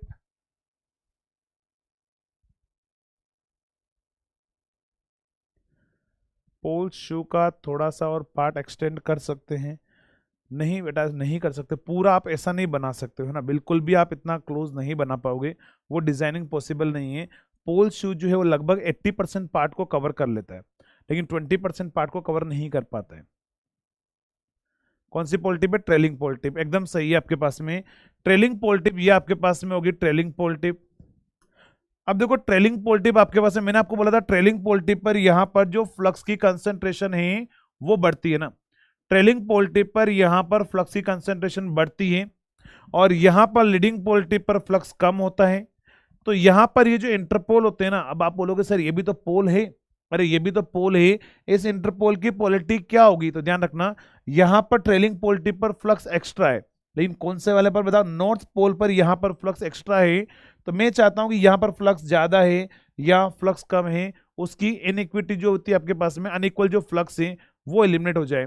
उसके लिए यहाँ की जो पोलैरिटी होती है वो अपन साउथ बना लेते हैं। साउथ बनाएंगे तो बताओ क्या होगा? ये जो एक्स्ट्रा फ्लक्स है वो क्या करेगा बताओ? वो साउथ आपके पास में क्या करेगा? ले लेगा, या फिर ये एक्स्ट्रा फ्लक्स आपके पास साउथ के पास चला जाएगा, आप ऐसा बोल सकते हो। ये क्या करेगा? यहाँ पर जो है साउथ साउथ के बीच में कंसंट्रेशन बढ़ा देगा, तो यहाँ जो फ्लक्स कम हो रहा था वो क्या करेगा? फ्लक्स की जो इनइक्विटी थी, अनइक्वल फ्लक्स था, उसको भी क्या करेगा आपके पास में? इक्वल बना देगा। यहां पर भी आपके पास में ट्रेलिंग पोल टिप पर एक्स्ट्रा फ्लक्स होगा, और ये पास साउथ के पास है तो ये नॉर्थ होगा, ध्यान रखना ये क्या होगा आपके पास में? नॉर्थ होगा। तो यहां पर जो अनइक्वल फ्लक्स हो रहा है, तो देखो नॉर्थ नॉर्थ के बीच में कंसंट्रेशन बढ़ जाएगी, यानी कि एक काम इसका क्या है कि जो अनइक्वल फ्लक्स हो रहा था ना उसको भी इक्वल बना देता है, लेकिन वो तभी बना पाएगा जब ऊपर वाला साउथ होगा और नीचे वाला नॉर्थ होगा। तो आपको एग्जाम में क्वेश्चन पूछा जाता है कि इंटरपोल की पोलैरिटी जो है वो same as main pole ahead होती है या मेन पोल बिहाइंड होती है। क्वेश्चन मैंने क्या बोला कि इंटरपोल की पोलैरिटी जो है वो मेन पोल के समान होगी, आगे की दिशा में होगी या पीछे की दिशा में होगी? Interpole polarity equal to main pole ahead होगी या मेन पोल बिहाइंड होगी? जल्दी से बताओ क्या आंसर आएगा। ये क्वेश्चन आप लोगों ने बहुत सारों ने किया होगा, बहुत सारों का आंसर भी पता होगा कि क्या आंसर आएगा, एक बार जल्दी से बता दो। इंटरपोल की पोलैरिटी मैंने आपके सामने बना रखी है,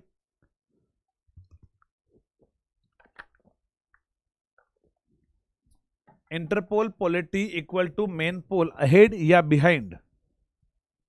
अरे यार इधर देखो, ये इंटरपोल की पोलैरिटी है, यहां से मैं देख रहा हूं इंटरपोल की पोलैरिटी मेन पोल के बराबर है, कहां पर है? इंटरपोल की पोलैरिटी मेन पोल के बराबर है, कहां पर है बताओ? आगे की दिशा में है या पीछे की दिशा में? कहां पर है? Interpole polarity equal to main pole है ना, interpole polarity equal to main pole, यहां से देख लो interpole polarity equal to main pole कहां पर? आगे की दिशा में है या पीछे की दिशा में? अरे दिख रहा है साथ में यार, यहां से रोटेशन उधर जा रहा है, तो रोटेशन उधर जा रहा है तो आगे की दिशा में तो होगा। तो इंटरपोल की पोलैरिटी इक्वल टू मेन पोल होती है कहां पर? अहेड, मतलब आगे की दिशा में, पीछे की दिशा में नहीं होगी। और एक और चीज ध्यान रखना, मैंने आपको बोला था नॉर्थ पोल होता है, ये साउथ होता है, नॉर्थ होता है, ये साउथ होता है, वो नॉर्थ साउथ है ना, वो मेन पोल में लगता है कॉन्सेप्ट, इंटरपोल में नहीं होगा, है ना। ऐसा मत कर देना ये नॉर्थ है ये साउथ है, ये नॉर्थ है और ये साउथ होना चाहिए था, ऐसा नहीं है, वो सिर्फ मेन पोल के लिए ही होता है आपके पास में। इंटरपोल की पोलैरिटी मेन पोल के बराबर होगी जनरेटर में, अहेड मतलब आगे की दिशा में। मैं मोटर जब आपको पढ़ाऊंगा तो वहां पर दिखाऊंगा मैं बिहाइंड, मोटर में बिहाइंड होती है, तो मोटर की आर्मेचर रिएक्शन बाद में बताऊंगा मैं आपको जब मोटर अपन पढ़ेंगे। तो यहां पर हमारे पास में क्या होगा, एक और इंपॉर्टेंट पॉइंट क्या मिला बताओ? Interpole polarity equal to main pole, the interpole polarity the interpole polarity equal to main pole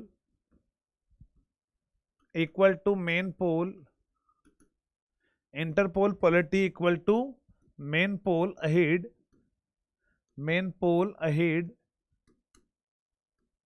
चलिए, तो इंटरपोल की पोलैरिटी जो मेन पोल के बराबर होगी कहां पर? आगे की दिशा में होगी, बट जब मोटर पढ़ेंगे तो मोटर में क्या होगा? पीछे की दिशा में होगी, है ना।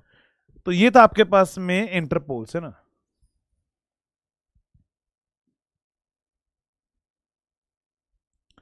ट्रेलिंग पोल टिप में ज्यादा फ्लक्स होगा, कैसे होगा बेटा?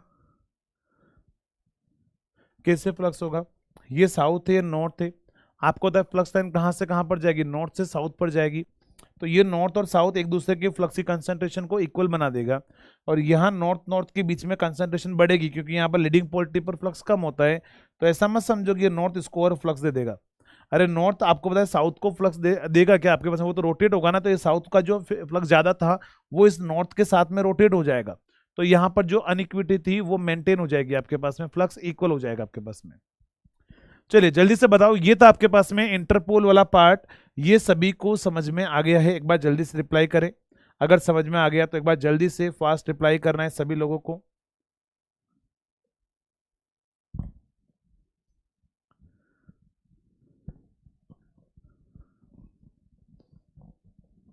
चलिए मैं आपको फिर से समझा देता हूं, समझना।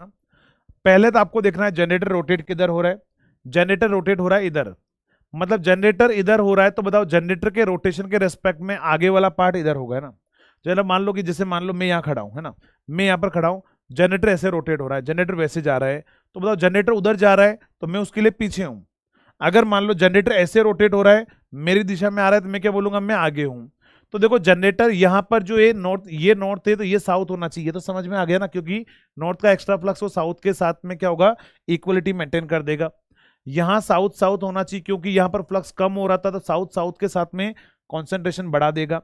तो ये साउथ और ये साउथ है। अब मैं बोल रहा हूँ कि जनरेटर आपका ऐसे जा रहा है, तो इंटरपोल की पोलरिटी मेन पोल के बराबर है। मैं बोल रहा हूँ इंटरपोल की पोलरिटी जो है मेन पोल के बराबर है, लेकिन बताओ कहां पर है, आगे की दिशा में या पीछे की दिशा में। तो मैं बोला जब मैं ऐसे आया, तो मैं जब ऐसे आ रहा हूं तो क्या मेन पोल और इंटरपोल की पोलरिटी सेम है क्या? देखो ये नॉर्थ है और ये साउथ है, नहीं है। फिर मैं जब यहां से यहां पर आया तो बताओ क्या साउथ साउथ थी, तो इंटरपोल की पोलरिटी मेन पोल के बराबर है, लेकिन कहां पर है, आगे की दिशा में है या पीछे की दिशा में। तो कहां पर है, इंटरपोल की पोलरिटी मेन पोल के बराबर, आगे जा रहे हैं तब मिल रही है। अगर मान लो पीछे जाता तो मिलती, मैं बोलता बिहाइंड द रोटेशन। जल्दी से बताओ आकाश, अब क्लियर है? Clear?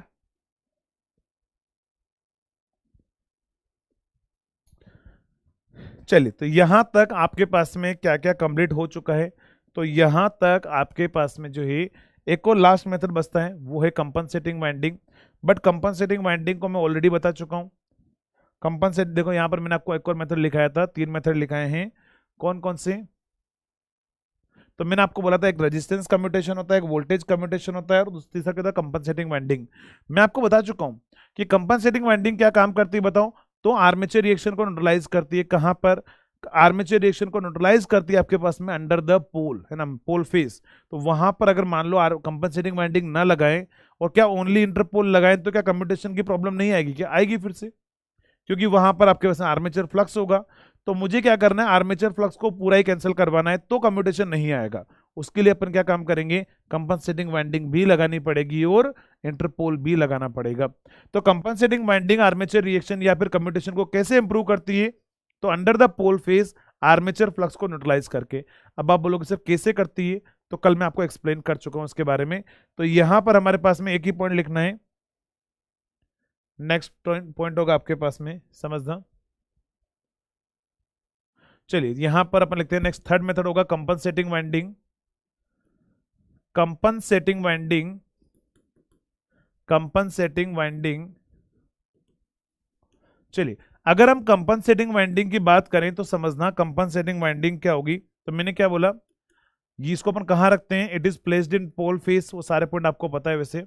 It is placed in poles, it is placed in pole face. इसको अपन कहां पर रखते हैं बेटा, इसको रखते हैं अपन पोल फेस के अंदर अपन रखते हैं।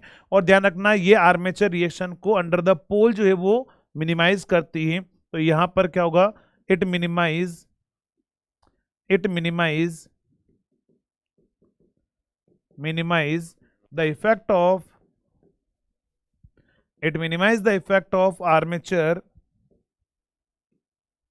Effect of armature reaction, effect of armature reaction under pole phase, under pole phase, and improve commutation, and improve commutation।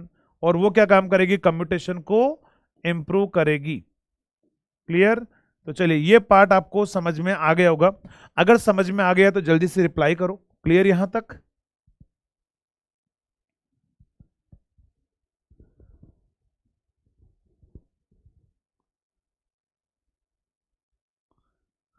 अच्छा, देव बोल रहे सर फ्लक्स को ठीक करते करते दिमाग खराब हो गया, फ्लक्स क्या करेगा है? बेटा फ्लक्स जो है आपकी ज़िंदगी बना देगा, ये ध्यान रखना। अगर आपको समझ में आ गया ना तो बहुत पैसे मिलेंगे फ्लक्स से। आप पैसे चाहिए तो फ्लक्स के साथ में दिमाग खराब नहीं करना है ना, फ्लक्स को अच्छे से रखना है, प्यार से रखना है। अगर मान लो आप फ्लक्स को लेकर दिमाग खराब करें और फ्लक्स ने मान लो जो है बुरा मान लिया तो फिर क्या होगा? तो फ्लक्स को बुरा भी नहीं लगना चाहिए, इसीलिए इसे बोल रहा हूँ कि फ्लक्स जो है ना उसको मना के रखो।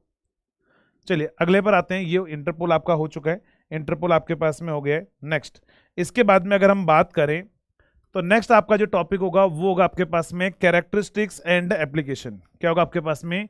नेक्स्ट टॉपिक होगा आपका कैरेक्टरिस्टिक्स एंड एप्लीकेशन। नेक्स्ट होगा आपके पास में characteristics and application, characteristics and application. चलिए तो यहां पर समझना, अब हम बात करते हैं कि हमारे पास जो कैरेक्टरिस्टिक्स क्या क्या होगी और एप्लीकेशन क्या क्या होगी, वो हम बात करेंगे यहां पर।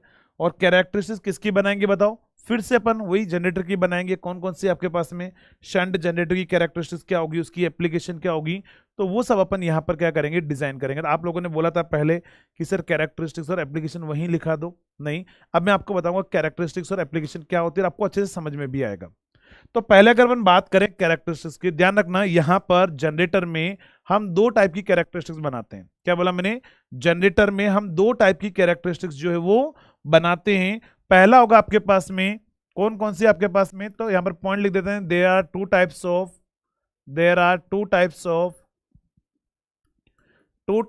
Characteristics, two types of characteristics.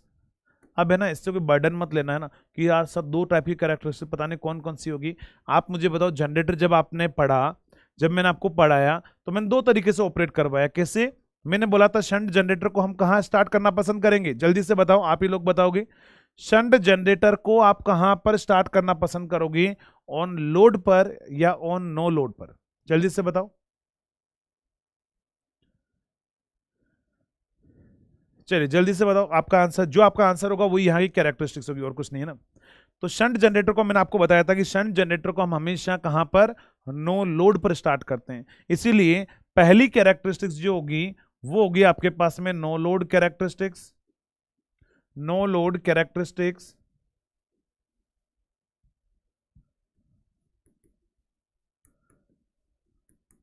No load characteristics. और सेकंड जो होगा वो आपके पास में होगा on load characteristics, on load characteristics. तो देखो ऑन लोड में भी आपके पास में दो टाइप की कैरेक्टरिस्टिक्स आएगी। यहां पर ऑन लोड कैरेक्टरिस्टिक्स जो होगी, ऑन लोड कैरेक्टरिस्टिक्स जो होगी वो दो टाइप की होगी। कौन कौन सी? एक होगी आपके पास में इंटरनल, एक होगी इंटरनल, और दूसरी होगी आपके पास में एक्सटर्नल। क्या होगा आपके पास में? Internal and external. तो ध्यान रखना, नो लोड कैरेक्टरिस्टिक्स जो अपन बनाते हैं, अभी कैसे आया वो मत पूछना, अभी मैं आपको एक्सप्लेन करूंगा। ई नोट वर्सेज IF मतलब क्या होगा? यहां पर ई नोट क्या है? अब आप बोलोगे सर इससे पहले हम जब भी पढ़ रहे थे हमने EG लिखा हमेशा, EG को हमने बोला था जनरेटेड EMF। ध्यान रखना ये ई नोट भी होता है एक, इसको अपन बोलते हैं नो लोड इंड्यूस्ड EMF। इसको अपन क्या बोलते हैं? No load induced EMF। No load induced EMF वो होगा आपके पास में ई नोट। ठीक है, तो ई नोट आपके पास में क्या है? नो लोड इंड्यूस्ड EMF है। इस चीज का ध्यान रखना, जनरेटेड EMF अलग होता है, नो लोड इंड्यूस्ड EMF अलग होता है। तो मैंने बोला जो आपके पास में नो लोड कैरेक्टरिस्टिक्स बनेगी ना, वो नो लोड कैरेक्टरिस्टिक्स बनेगी ई नोट वर्सेज IF में। इंटरनल बनेगी आपके पास में, इंटरनल जो कैरेक्टरिस्टिक्स होगी वो बनेगी EG वर्सेज आर्मेचर करंट में। और एक्सटर्नल बनेगी आपके पास में terminal voltage versus load current में। समझदा? देखो ऐसा है, मैंने आपको ऐसा डायग्राम बनवाया था, ये हमारे पास में शंट था, शंट था। मैंने क्या बोला कि मुझे आपके पास, मुझे जो एक्सटर्नल वोल्टेज मिलेगा वो लोड यहां पर होगा और लोड में करंट IL होगा, और यहां पर लोड आप लगाओगे। तो बताओ आपके लिए एक्सटर्नल पॉइंट कौन सा है? अरे एक्सटर्नल पॉइंट यही तो है जहां पर आप लोड लगा रहे हो। तो टर्मिनल वोल्टेज और लोड करंट में बनाऊंगा तो वो तो हो जाएगी एक्सटर्नल। बताओ अंदर यहां पर क्या आ रहा था? अंदर यहां पर जनरेटेड वोल्टेज आ रहा था और यहां से आर्मेचर करंट जा रहा था। तो अंदर वाली बात करोगे तो जनरेटेड वोल्टेज और आर्मेचर करंट में बनेगा। तो इंटरनल मैंने बात कर दी, और मैंने बोला नो लोड पर बात करोगी तो आपके पास में क्या होगा, E note versus I F पर बात करेंगे। तो ये 3 कैरेक्टरिस्टिक्स अपन यहां पर बनाएंगे, है ना।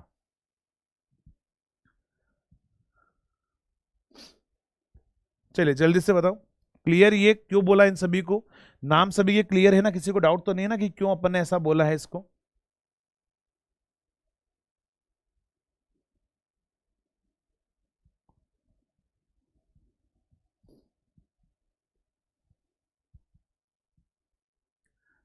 Compensating winding only under the pole face ही काम करती है ना, compensating winding only under the pole face ही काम करती है आपके पास में, उसके बाहर काम नहीं करती है ना।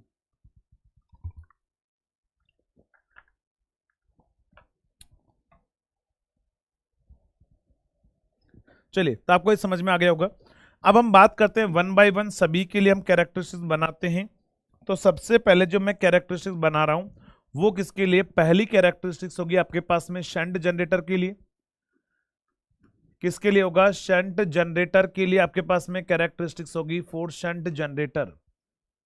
चलिए शंट जनरेटर को मैंने आपको पहले भी बोला था कि हम शंट जनरेटर को हमेशा कहां पर स्टार्ट करना पसंद करते हैं, नो लोड पर।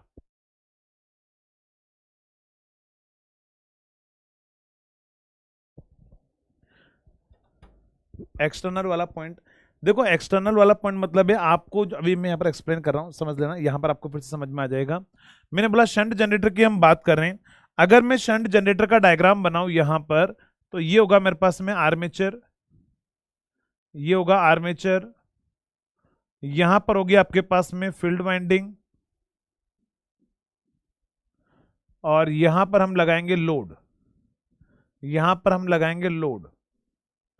तो बताओ इस लोड के लिए अगर मैं बात करूं तो आप मुझे बताओ, आपको जनरेटर में आपको आउटपुट कहां मिलेगा, आपके लिए जो एक्सटर्नल टर्मिनल होंगे बाहर वाले, वो कौन से होंगे, बाहर वाले यही तो होंगे ना, लोड जहां पर आप लगाओगे वहां का वोल्टेज VT होगा, उसमें करंट IL होगा। तो बताओ जो दो एक्सटर्नल चीजें मुझे मिल रही है ना, एक्सटर्नल पॉइंट पर VT और IL मिल रहा है, तो यही मैंने बोला इनके बीच में जो कैरेक्टरिस्टिक्स होगी वो VT वर्सेस IL होगी। लेकिन हाँ, अगर हम बात करें जनरेटर के अंदर जो EMF इंड्यूस हो रहा है वो कितना हो रहा है, EG हो रहा है, और करंट कितना फ्लो हो रहा है आपके पास में, IA हो रहा है। तो ये अंदर हो रहा है, तो वो आपके पास में क्या होगा, EG वर्सेस IA हो गया। और ई नोट कहां पर हो रहा था, नो लोड पर हो रहा है आपके पास में। तो दोनों अलग अलग चीज है आपके पास में ना। तो ये अब मैंने कैरेक्टरिस्टिक बनाई है कि आपके पास में ये होगा इंटरनल, ये होगा एक्सटर्नल, क्योंकि लोड पर जो मिलेगा वो मेरे लिए बाहर होगा, और अंदर क्या हो रहा है मुझे क्या मतलब है, जनरेटर से बाहर जो दो टर्मिनल आ रहे होंगे ना, वहां वोल्टेज जो मुझे मिलेगा उसी को मैं एक्सटर्नल वोल्टेज बोल के चलूंगा। क्लियर, समझ में आ गया एक्सटर्नल वाला पॉइंट, किसी ने बोला था, अविनाश, अविनाश क्लियर। चलिए अब आपको यहां तक समझ में आ चुका होगा, अब हम बढ़ते हैं आगे। सबसे पहले मैं यहां पर इसकी कैरेक्टरिस्टिक बना रहा हूं, कहां पर, नो लोड कैरेक्टरिस्टिक्स है ना। तो यहां पर हमारे पास इंपॉर्टेंट पॉइंट क्या होगा, शंट जनरेटर को अपन कहां पर स्टार्ट करते हैं, नो लोड पर। तो यहां पर क्या होगा, we will start shunt generator, shunt generator, we will start shunt generator always कहां पर, at no load condition, always at no load condition. तो यहां पर अपन हमेशा कहां पर स्टार्ट करेंगे उसको, तो ध्यान रखना नो लोड पर हम स्टार्ट करेंगे, किसको, शंट जनरेटर को। क्लियर है। अब नो लोड पर स्टार्ट कर रहा हूं तो मैं नो लोड की कैरेक्टरिस्टिक बनाऊंगा। तो नो लोड पर जब हम स्टार्ट करते हैं तो यहां पर आपके पास में कैरेक्टरिस्टिक जो बनेगी, यहां पर अगर मैं बात करूं नो लोड पर, तो ये नो लोड कैरेक्टरिस्टिक आपको बनानी है किस में बताओ, तो आपको बनानी है कैरेक्टरिस्टिक ई नोट वर्सेज फील्ड करंट में। अब देखो जब मैंने आपको समझाया था यहां पर, तो मैंने बोला था ड्यूरिंग स्टार्टिंग में बेटा हम लोड नहीं लगाते हैं, ड्यूरिंग स्टार्टिंग में हम यहां पर लोड नहीं लगाते हैं। तो ये आर्मेचर करंट सारा का सारा कहां पर जाता है बताओ, फील्ड वाइंडिंग में जाता है। तो फील्ड वाइंडिंग का जो करंट होगा वो IF होगा। अब फील्ड वाइंडिंग में जाएगा तो यहां पर, लेकिन आप मुझे बताओ, पहले आप ही को बताओगी कि ये जो आपके पास में ड्यूरिंग नो लोड कंडीशन में जो आर्मेचर करंट होता है वो वेरी स्मॉल होता है, वेरी लार्ज, जल्दी से बताओ। ड्यूरिंग नो लोड कंडीशन में जो आर्मेचर करंट होता है वो आपका वेरी स्मॉल होता है, वेरी लार्ज होता है, क्या होगा जल्दी से बताओ, वेरी लार्ज होगा या वेरी स्मॉल होगा, ड्यूरिंग नो लोड कंडीशन में बात कर रहा हूं। तो देखो ड्यूरिंग नो लोड कंडीशन में आप सभी को पता है कि आर्मेचर करंट क्या होगा, बहुत कम होगा। क्योंकि जनरेटेड वोल्टेज आपको 2 to 8 वोल्ट मिलेगा।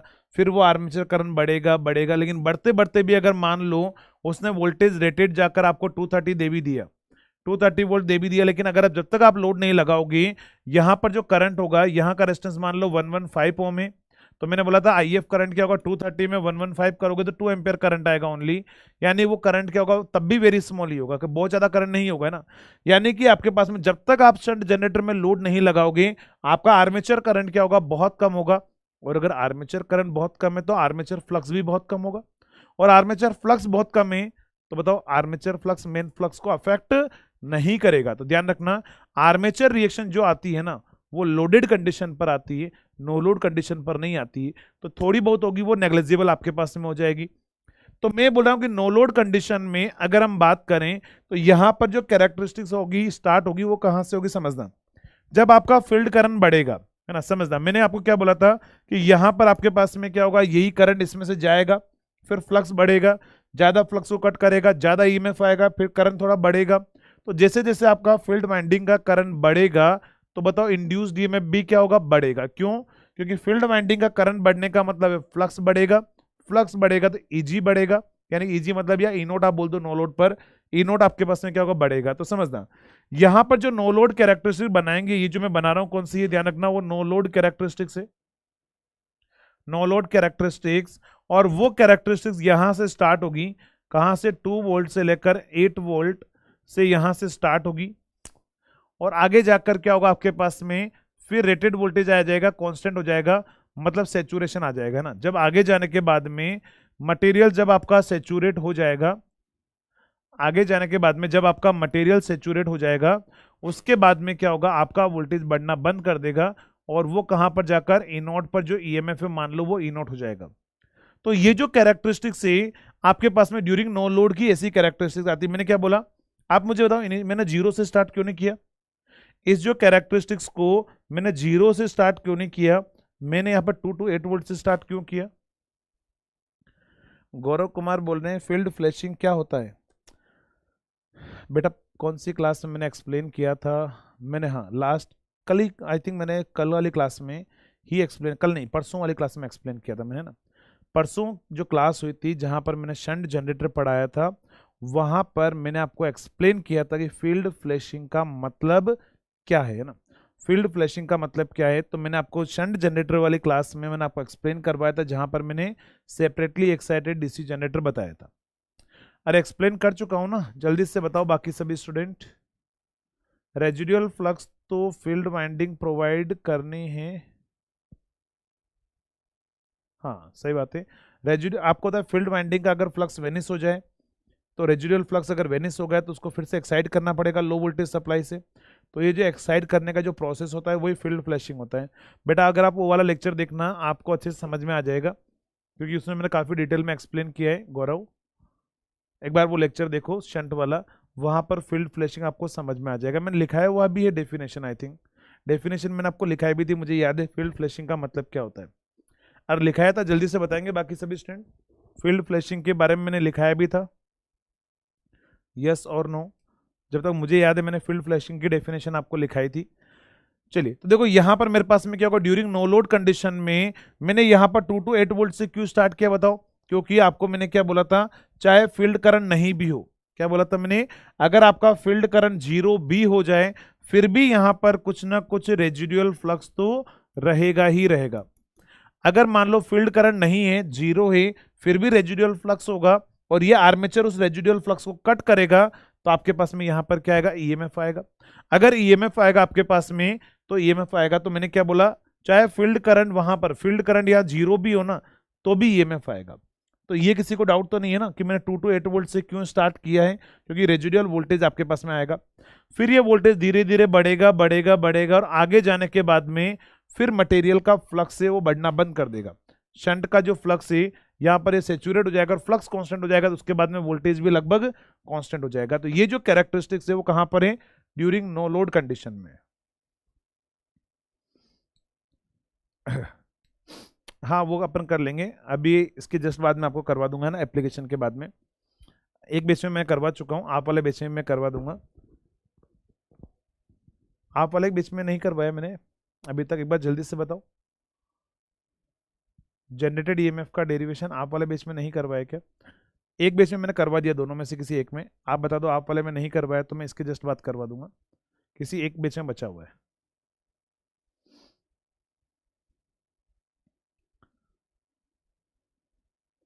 चलिए जल्दी से बताओ। हाँ वैसे आप वाले में ही नहीं करवाया, मुझे याद है, किसी एक बेच में नहीं करवाया हमने।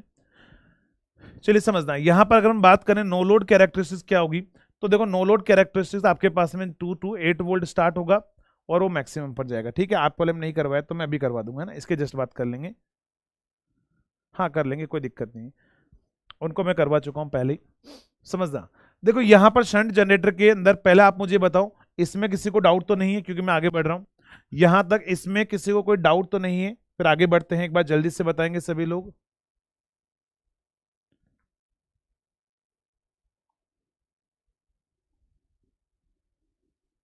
ईजी वर्सेस आईए का वहां पर भी जा रहे हैं, ईजी वर्सेस, ये ई नोट वर्सेस आईएफ का समझ में आ गया? ई नोट वर्सेस आईएफ का जो फेजर है वो समझ में आ गया? एक बार जल्दी से बताओ। क्लियर? चलिए अगर हम बात करें इसके बाद में, ध्यान रखना ये ई नोट है। अब देखो जैसे ही मान लो मैं जनरेटर को लोड करूंगा ना, तो on load characteristics upon plan करेंगे यहां पर। On load characteristics, on load characteristics अगर मुझे बनानी है तो अब बताओ मैं क्या करूंगा? जनरेटर पर मैं लोड लगाऊंगा मैं, जैसे मान लो ये हमारे पास में क्या है, ये हमारे पास में क्या है, फील्ड वाइंडिंग है, ये हमारे पास में क्या है, फील्ड वाइंडिंग है, और ये हमारा क्या है, आर्मेचर है, ये हमारा आर्मेचर है, और यहां पर अगर मैं बात करूं तो ये हमारे पास में लोड है। अब इस बार हम लोड लगाएंगे, तो जैसे ही मैं लोड लगाऊंगा तो बताओ क्या होगा यहां पर जब हम लोड लगाएंगे तो ये करंट आपका आईएल है, यहाँ का लोड का वोल्टेज कितना होगा, वीएल होगा, यहाँ पर आपका रेजिस्टेंस क्या होगा, आरएसएच होगा, यहाँ पर जनरेटेड ईएमएफ क्या होगा, ईजी होगा, और आर्मेचर करंट कितना होगा, आईए होगा। अब मुझे जो कैरेक्टरिस्टिक बनानी है उसमें पहली मैं यहाँ पर बना रहा हूँ इंटरनल एंड एक्सटर्नल, है ना। पहले अगर मान लो मैं इंटरनल बनाता हूँ, इंटरनल कैरेक्टरिस्टिक क्या होगी तो समझना, यहां पर अपन बनाएंगे ईजी वर्सेस आर्मेचर करंट में। क्या बोला मैंने? यहां पर जो है आपके पास में ईजी वर्सेस आर्मेचर करंट में मुझे कैरेक्टरिस्टिक्स बनानी है, वो इंटरनल बनाएंगे, इंटरनल कैरेक्टरिस्टिक्स। देखो समझना, नो लोड पर था तो नो लोड पर ये कैरेक्टरिस्टिक्स आ रही थी, नो लोड पर, नो लोड पर है, नो लोड पर है, यहां पर जाकर कांस्टेंट हो गया, वो ई नोट वोल्टेज हो गया। तो ये जो मैंने डॉटेड लाइन बनाई है ना, वो पीछे वाली लाइन ही बनाई मैंने, तो ये मेरे पास में क्या हो गया, ई नोट हो गया। अगर लेकिन जैसे ही आप लोड कनेक्ट करोगे, अब देखो आपका आर्मेचर करंट क्या होगा, अब आपका आर्मेचर करंट होगा shunt field winding current plus load current. तो जैसे ही हम लोड करेंगे तो आर्मेचर करंट जो होगा वो आपका आईएसएच प्लस आईएल होगा, यानी कि shunt field winding current plus load current होगा। और अगर आपका आर्मेचर करंट जो है वो आईएसएच प्लस आईएल होगा, तो अगर हम बात करें दोनों करंट का समेशन होगा तो आर्मेचर में से लार्ज अमाउंट ऑफ करंट आएगा। अगर आर्मेचर में से लार्ज अमाउंट ऑफ करंट आएगा तो बताओ क्या होगा, आर्मेचर में ज्यादा फ्लक्स प्रोड्यूस होगा। अगर आर्मेचर में ज्यादा फ्लक्स प्रोड्यूस होगा तो वो आर्मेचर फ्लक्स आपके मेन फ्लक्स को क्या करेगा, अफेक्ट करेगा। और अगर आर्मेचर फ्लक्स मेन फ्लक्स को अफेक्ट करेगा तो आर्मेचर रिएक्शन आएगी, आर्मेचर रिएक्शन आएगी तो आर्मेचर रिएक्शन का ड्रॉप आएगा। क्यों बताओ? क्योंकि मैंने बोला था आर्मेचर रिएक्शन की वजह से डीमैग्नेटाइजेशन होगा, फ्लक्स कम होगा, फ्लक्स कम होगा तो आपके पास में जनरेटेड वोल्टेज भी क्या होगा, कम होगा। यानी मुझे पता लगा कि जैसे ही मैंने लोड लगाया तो लोड लगाने के बाद में आर्मेचर रिएक्शन की वजह से ड्रॉप आएगा। तो मैंने क्या बोला था, जब मैं लोड नहीं लगाया तो ईएमएफ कितना था, ई नोट था। जब मैंने लोड नहीं लगाया तो इंड्यूस्ड ईएमएफ कितना था आपके पास में, ई नोट था। लेकिन जैसे ही हम लोड लगाएंगे तो आपके पास में इस ई नोट में से आर्मेचर रिएक्शन का ड्रॉप माइनस हो जाएगा। तो ध्यान रखना, ईजी जो होता है, ईजी क्या होगा आपके पास में, वो होगा E naught minus armature reaction drop. क्या होगा आपके पास में, ए नोट जो क्या होगा आपके पास, ईजी होगा E naught minus armature reaction drop. चलिए जल्दी से बताओ ये समझ में आ गया? अगर ये समझ में आ गया तो ध्यान रखना, जब मैंने आपको जनरेटेड वोल्टेज लिखाया था ना ईजी, ये जो जनरेटेड वोल्टेज होता है ये कब होता है, ये हम जब आर्मेचर रिएक्शन के ड्रॉप को भी माइनस माइनस कर दे, सब हटा देना, तब जो बचेगा वो होगा आपका जनरेटेड वोल्टेज। एक बार जल्दी से बताओ, ये समझ में आ गया सभी को? ये समझ में आ गया?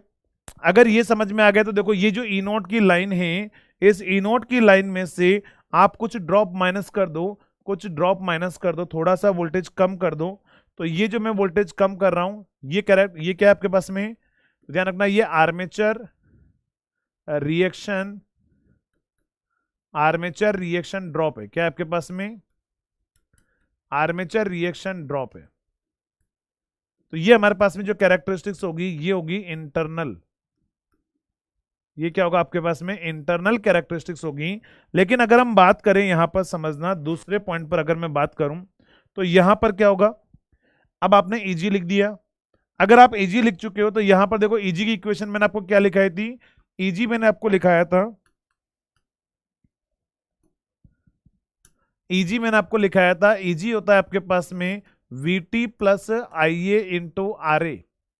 एक काम करो, IA RA को उधर ले जाओ, तो VT बचेगा टर्मिनल वोल्टेज।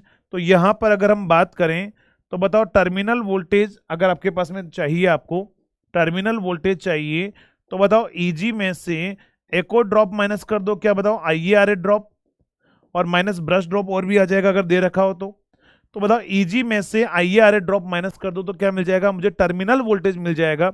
और जब टर्मिनल वोल्टेज मिलेगा ना, जो टर्मिनल वोल्टेज मिलेगा उसी को अपन क्या बोलते हैं बताओ? अपनी external characteristic, terminal voltage versus load current. तो यहां पर अगर आप प्लॉट करोगी तो आप इस ईजी में से एक को ड्रॉप माइनस कर दो, और वो ड्रॉप कौन सा होगा आपके पास में? ये होगा IA RA ड्रॉप।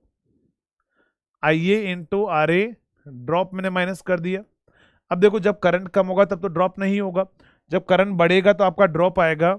और आगे जाने के बाद में एक्चुअली अगर हम आर्मेचर करंट बहुत ज्यादा बढ़ा देते हैं ना यहाँ पर शंट जनरेटर में, तो वाइंडिंग डैमेज हो जाती है और आपका जनरेटर डैमेज हो जाएगा, स्टॉप हो जाएगा।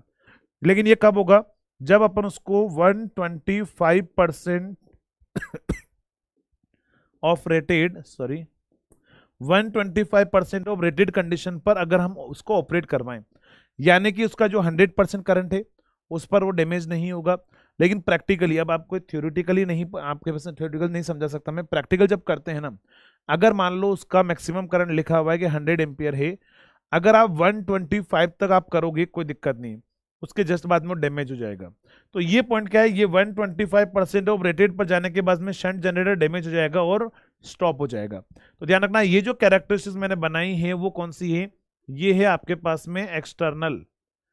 क्या है आपके पास में? ये है एक्सटर्नल कैरेक्टरिस्टिक्स। तो एक बार जल्दी से रिप्लाई करेंगे सभी लोग, इंटरनल और एक्सटर्नल वाला पार्ट सभी को क्लियर है? अरे ये इंटरनल और एक्सटर्नल वाला पार्ट सभी को क्लियर है? एक बार जल्दी से सभी लोग रिप्लाई करें। किसी पॉइंट में कोई डाउट हो तो आप पूछ सकते हो, एग्जाम में आपको ये क्वेश्चन पूछता है, ध्यान रखना है ना। ये पॉइंट भी आपका इंपॉर्टेंट है, स्टार है, ये पॉइंट भी स्टार है कि ईजी क्या होता है। ऑप्शन में लिखा होगा आपके पास में कि ई नोट में से आर्मेचर रिएक्शन ड्रॉप को माइनस करना है।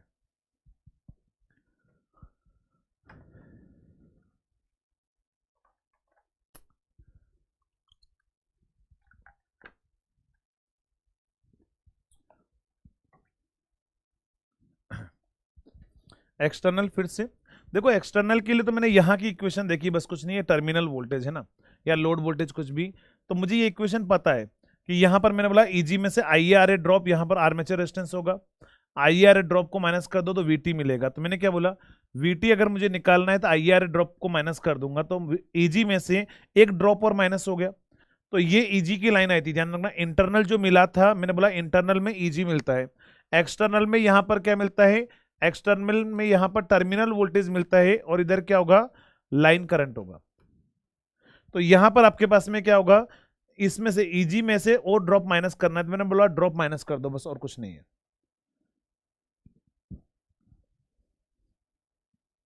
बस ये ड्रॉप और ब्रश ड्रॉप भी होगा, लेकिन उसको अपन प्लॉट नहीं करते हैं ना, उनको प्लॉट नहीं करते। मेजर दो ड्रॉप यही आपके पास में होते हैं। क्लियर, समझ में आ गया मनीष? और भैया टाइम भी हो गया, कुछ लोग बोल रहे हैं, अरे सच में हो गया यार, मतलब पता ही नहीं चलता है टाइम कैसे निकल जाता है आप लोगों के साथ में। ऐसा लग रहा था क्लास तो अभी जैसे स्टार्ट की है, और ऐसा पता लगा कि इधर तो टाइम ही खत्म हो गया है। चलो कोई दिक्कत नहीं है, आप ब्रेक व्रेक ले लो। फिर उसके बाद में मैं इसकी एप्लीकेशन लिखा देता हूँ, और फिर हम सीरीज़ की, कंपाउंड की और उनकी कैरेक्टरिस्टिक्स और एप्लीकेशन बनाएंगे। वो अपन बात करेंगे अगले लेक्चर में ना। तो चलिए गाइज, मिलते हैं थोड़ी देर के बाद में, आप भी चाय वाय पी लीजिए, फिर मिलते हैं ब्रेक के बाद, छोटे से ब्रेक के बाद में, और इसी को आगे अपन कंटिन्यू करेंगे, इसी टॉपिक को। चलिए, तो तब तक के लिए थैंक यू सो मच।